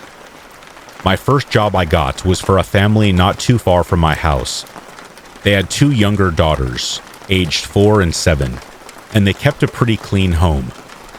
Really nice family, very good at communicating. They were always quick to let me know when and if they needed me to cancel or not. I never had an issue with not knowing what I was going into whenever I showed up. I always let myself in with the door code, whether they were home or not, and as soon as I would walk in, I would get right to work. Now, the wife of the homeowner was a very neat woman. She really just hired me because she needed a little extra help due to a demanding job. But any time I came, the house was already pre-cleaned for me, meaning the dishes were done, the kitchen was wiped down, clothes were picked up. She made sure her girls cleaned their room so it was easier for me to vacuum and dust. The house was never in a state of disgustingness or uncleanliness. Well, the other day I showed up at my usual time on my usual day, letting myself into the house, and it was the complete opposite sight from what I had been seeing for the past year and a half. There were clothes strewn about everywhere. I'm not just talking about in the bedrooms, where you would expect them, but all over the living room, all over the hallways. There were toys all about. And yes, that's expected with kids. But at the same time, they were in the most bizarre places, like by the dishwasher, under the parents' work desks. There was also a big pile of toys on the top of the master bed. 2 of the biggest red flags I saw, though, were plates of food, cut up food and tea in a kettle, getting moldy on the counter. There were fruit and houseflies everywhere. So clearly this food had been getting moldy for a while. But I figured maybe they had left in a hurry or something. I had a feeling that they might have been out of town because usually one or both were home for the most part when I came. But what kind of made me confused was that both of their cars were in the garage. At the same time, though, they could have gotten an Uber or a ride from a friend if they were going somewhere. So I brushed that off. I began my cleaning, scrubbing out the dishes, which I have never had to do before on this job, getting rid of all the moldy food, taking the trash out so it was out of the house, vacuuming as many spiderwebs and flies as I could, because they seemed to be everywhere. I cleaned up all the clothes. I put them in their respective rooms and hampers, if their hampers weren't already full. But then I headed to one of their bathrooms, and this is where I was even more in shock. There were flies everywhere. A majority of them were dead, but some of them were still flying around the bathroom. There were dead flies, dead fruit flies, some mosquitoes as well. I checked the window. It wasn't even open. There were no openings. The bathroom was sealed. The door had been closed when I got there. So I went along with my cleaning, feeling very unnerved at this point, but figuring if I'm there, I might as well just continue. Trying not to allow myself to think this was a crime scene or something. My imagination will occasionally get ahead of me at times. I proceeded to vacuum up all the fly carcasses. I cleaned off all the counters, the bathtub, the toilet, the surrounding area, and tried to vacuum up as much as I could. Usually at the end of all my cleanings, I would text the homeowner and let them know that I was done, and he would follow that up with a thank you and would send my payment through Venmo. But when I was finished, I felt really uncomfortable, so I called him to ask if they were maybe out of town, or if, something happened, God forbid, and if there was anything I could do to help, because clearly the state of their house was not typical. But nobody answered the phone. I called his wife, but she didn't answer either. So I just sent him a text message saying, "I'm all done. See you in another 2 weeks." I haven't gotten paid or gotten a reply in 3 days, which is not like them at all. So I'm at this point now where I don't know what to do. Should I report this to the police? Should I ask them to give a welfare check or something? Because I'm so confused. I really hope nothing bad happened to them.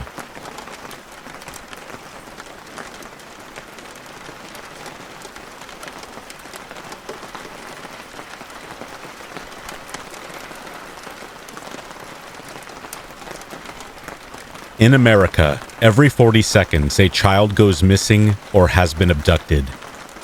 The FBI's National Crime Information Center, the NCIC, reports that around 400,000 children go missing each year. And on the International Center for Unidentified and Missing Persons DOE network, you can scroll through their missing people index. Millions of people have never been found, and millions more bodies remain unidentified. There is one missing girl that people are still searching for today. Her case is still unsolved, and but for a few strange coincidences, she is likely to have been forgotten, along with so many others. However, with this case, it seems that the young girl might have been trying to escape, and could even have been freed if her plea had been recognized for what they were. This is the story of Antoinette Cayedito and what happened to her. Antoinette Christine Cayedito was born Christmas Day in 1976 to Penny Cayedito and Anthony Montoya in Gallup, New Mexico. Antoinette's parents got divorced when she was still a child, and she, along with two sisters, Sinaida and Wendy, went to live with their mother, Penny. Antoinette was described by those who knew her as being very smart, studious, and that she acted older than her age. She was said to have a caring heart and wanted to help others who may need help, including caring for her two younger sisters. Antoinette was a charming child with brown hair and brown eyes and the nickname Squirrel. However, the settled family life she and her sisters enjoyed was suddenly shattered on the evening of April 5th, 1986. That night, a babysitter had been hired to look after her girls while their mom went with her friends to a bar. Antoinette's mother returned around midnight and sent the babysitter home. Penny then sent two of the girls to bed, but chose to stay up herself, chatting with her oldest daughter until 3 a.m. Then the Cayedito family went to bed for the night. At 7 a.m. the following morning, Penny went to wake the girls up to get ready to attend Bible school. But something was wrong. Antoinette was not in her bed. Penny searched the entire house and could not find Antoinette. Penny started to head outside to see if her daughter was out or at a neighbor's house. She noticed something strange, however. Penny noticed the front door was not locked, and the screen door was also unlocked. The door to the Cayedito home had a screen door that had to be opened if someone wanted to knock on the front door. Penny was a bit confused, because she knew she locked both doors that night, but headed outside to search for her missing girl. The whole neighborhood then joined the search for Antoinette, but she was just gone. This was when Penny called the police to report her missing daughter. Unfortunately, the police said that she hadn't been missing long enough to warrant a police report, and Penny needed to wait long enough to confirm that she was truly missing.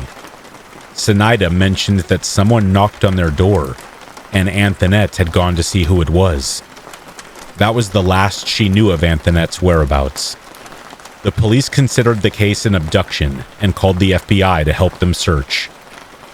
Antoinette's mom was given 2 polygraph tests and is reported to have failed the second test taken by the FBI. Statistically, children are often abducted by someone they know and trust. Yet, after questioning the whole family, none knew any information that would help find Antoinette. A neighbor told police she saw a brown truck outside their home around 6:30 a.m., but it was typical for many people to come out of the Cayedito's home, and they didn't think anything of it. With no evidence to go on, and despite the best efforts of law enforcement and the neighbors, the case went cold. That was until 1 year after she went missing.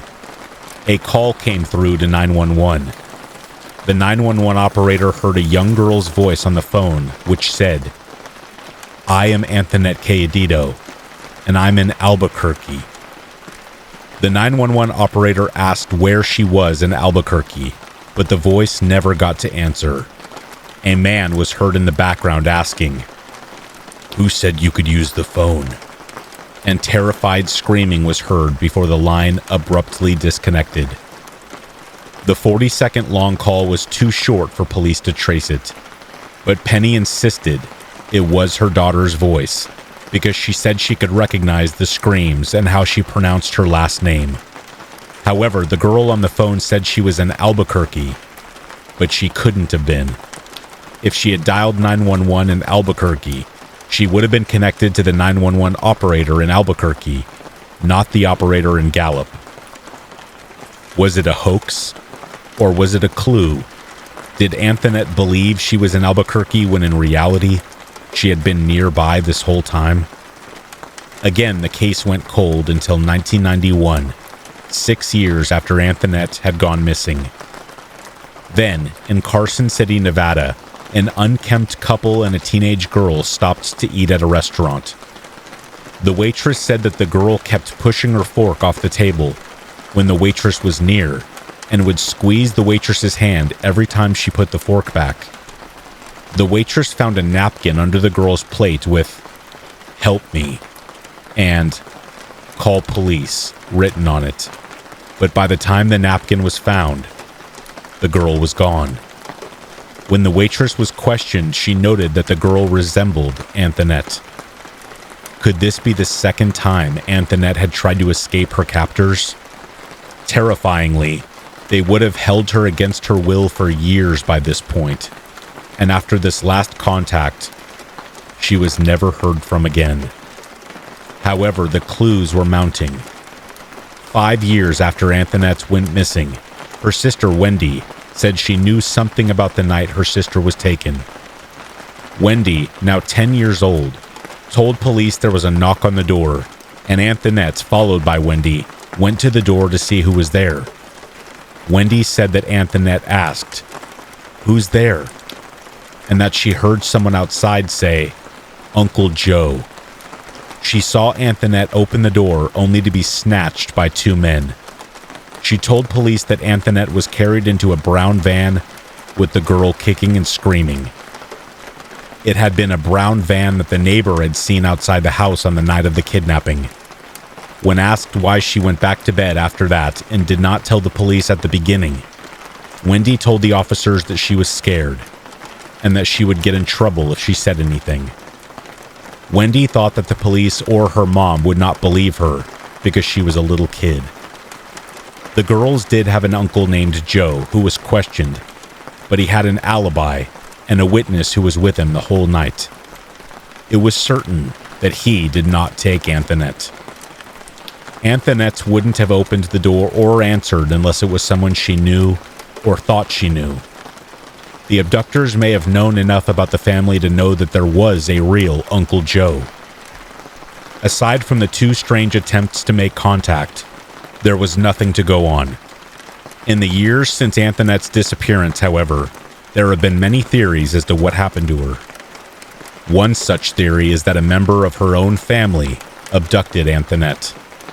Her mother and sister said that she would never open the door unless it was someone she trusted. All family members were questioned, but were ruled out by the police and the FBI. It is also possible that Penny knew more about that night than she said. The failed polygraph is always mentioned. The police and people familiar with the case strongly believe that Penny knew what happened to her daughter. Penny Cayedito died in 1999, however, and whatever she knew was taken with her to the grave. Perhaps Wendy lied when she was 10 years old. Many web sleuths believe that if Wendy saw her sister get kidnapped, she would not have gone back to bed. A 5-year-old child would have said something, not hide it. If Antoinette were carried from the house screaming and fighting, her sisters, or at least her mother, would have woken up. The police based their investigation on what Wendy said after she came forward. It is also possible that a stranger abducted Antoinette, plucking her out of the night. Joe is a common name, and when a child asks who is there, saying uncle would make her open the door. People believe the kidnappers made up a name on the spot, not knowing the girls had an Uncle Joe. The chance that a kidnapper would use a name that Antoinette recognized is unlikely. Finally, there is the theory that Antoinette was taken because someone in the Cayedito family was in the drug trade. It was believed that she was either killed as a threat to the family, or she was sold to someone who bought the girl for trafficking. However, there is no proof that anyone in the Cayedito family was involved in the drug trade.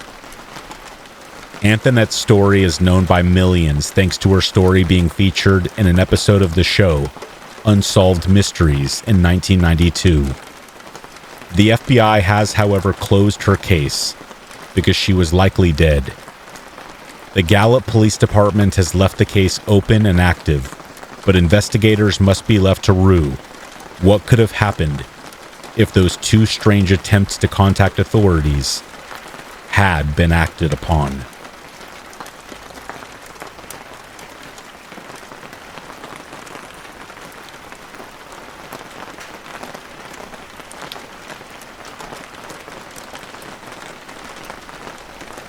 Back in 2011, one of my cousins from Guatemala had a horrific car accident. Doctors told her parents to prepare for a funeral. But be it a miracle or my cousin's fighting spirit, she lived. Elated, I booked a flight to visit her. My uncle lives in this private community. He purchased 2 pieces of land and built houses. During that time, the housing development in that area wasn't prominent, so neighbors were spread out. About 65 yards behind his main house, there's a forested area that is untouched.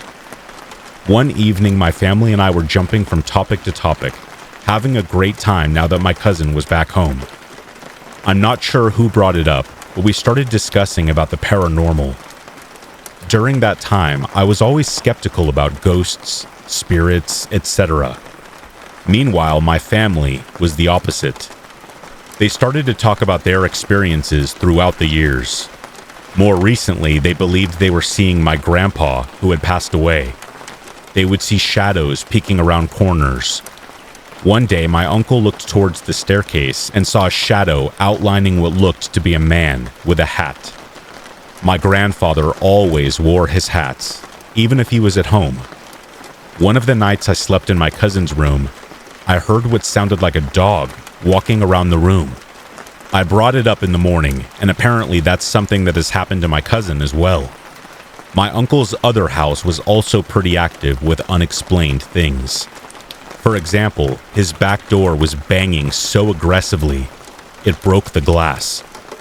Mind you, he has walls that are about 12 feet tall, with barbed wire. There was no one there. Continuing from our conversations that same evening, my uncle took me for a stroll around the neighborhood. He would point at different houses and tell me what that particular neighbor's paranormal experiences were. Apparently, the land they lived on was active with the paranormal. The sun had already set, and the only light source we had were from sporadic light posts, which was sufficient enough to see.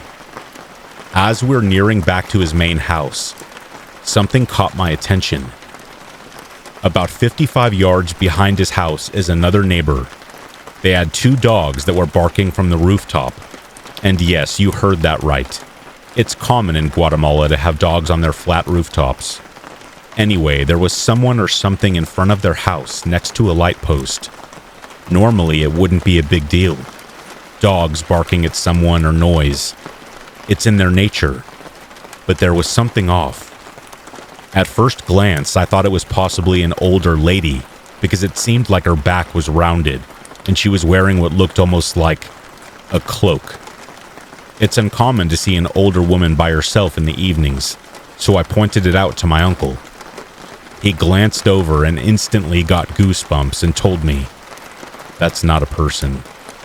That's a spirit." And with that, he went inside his house.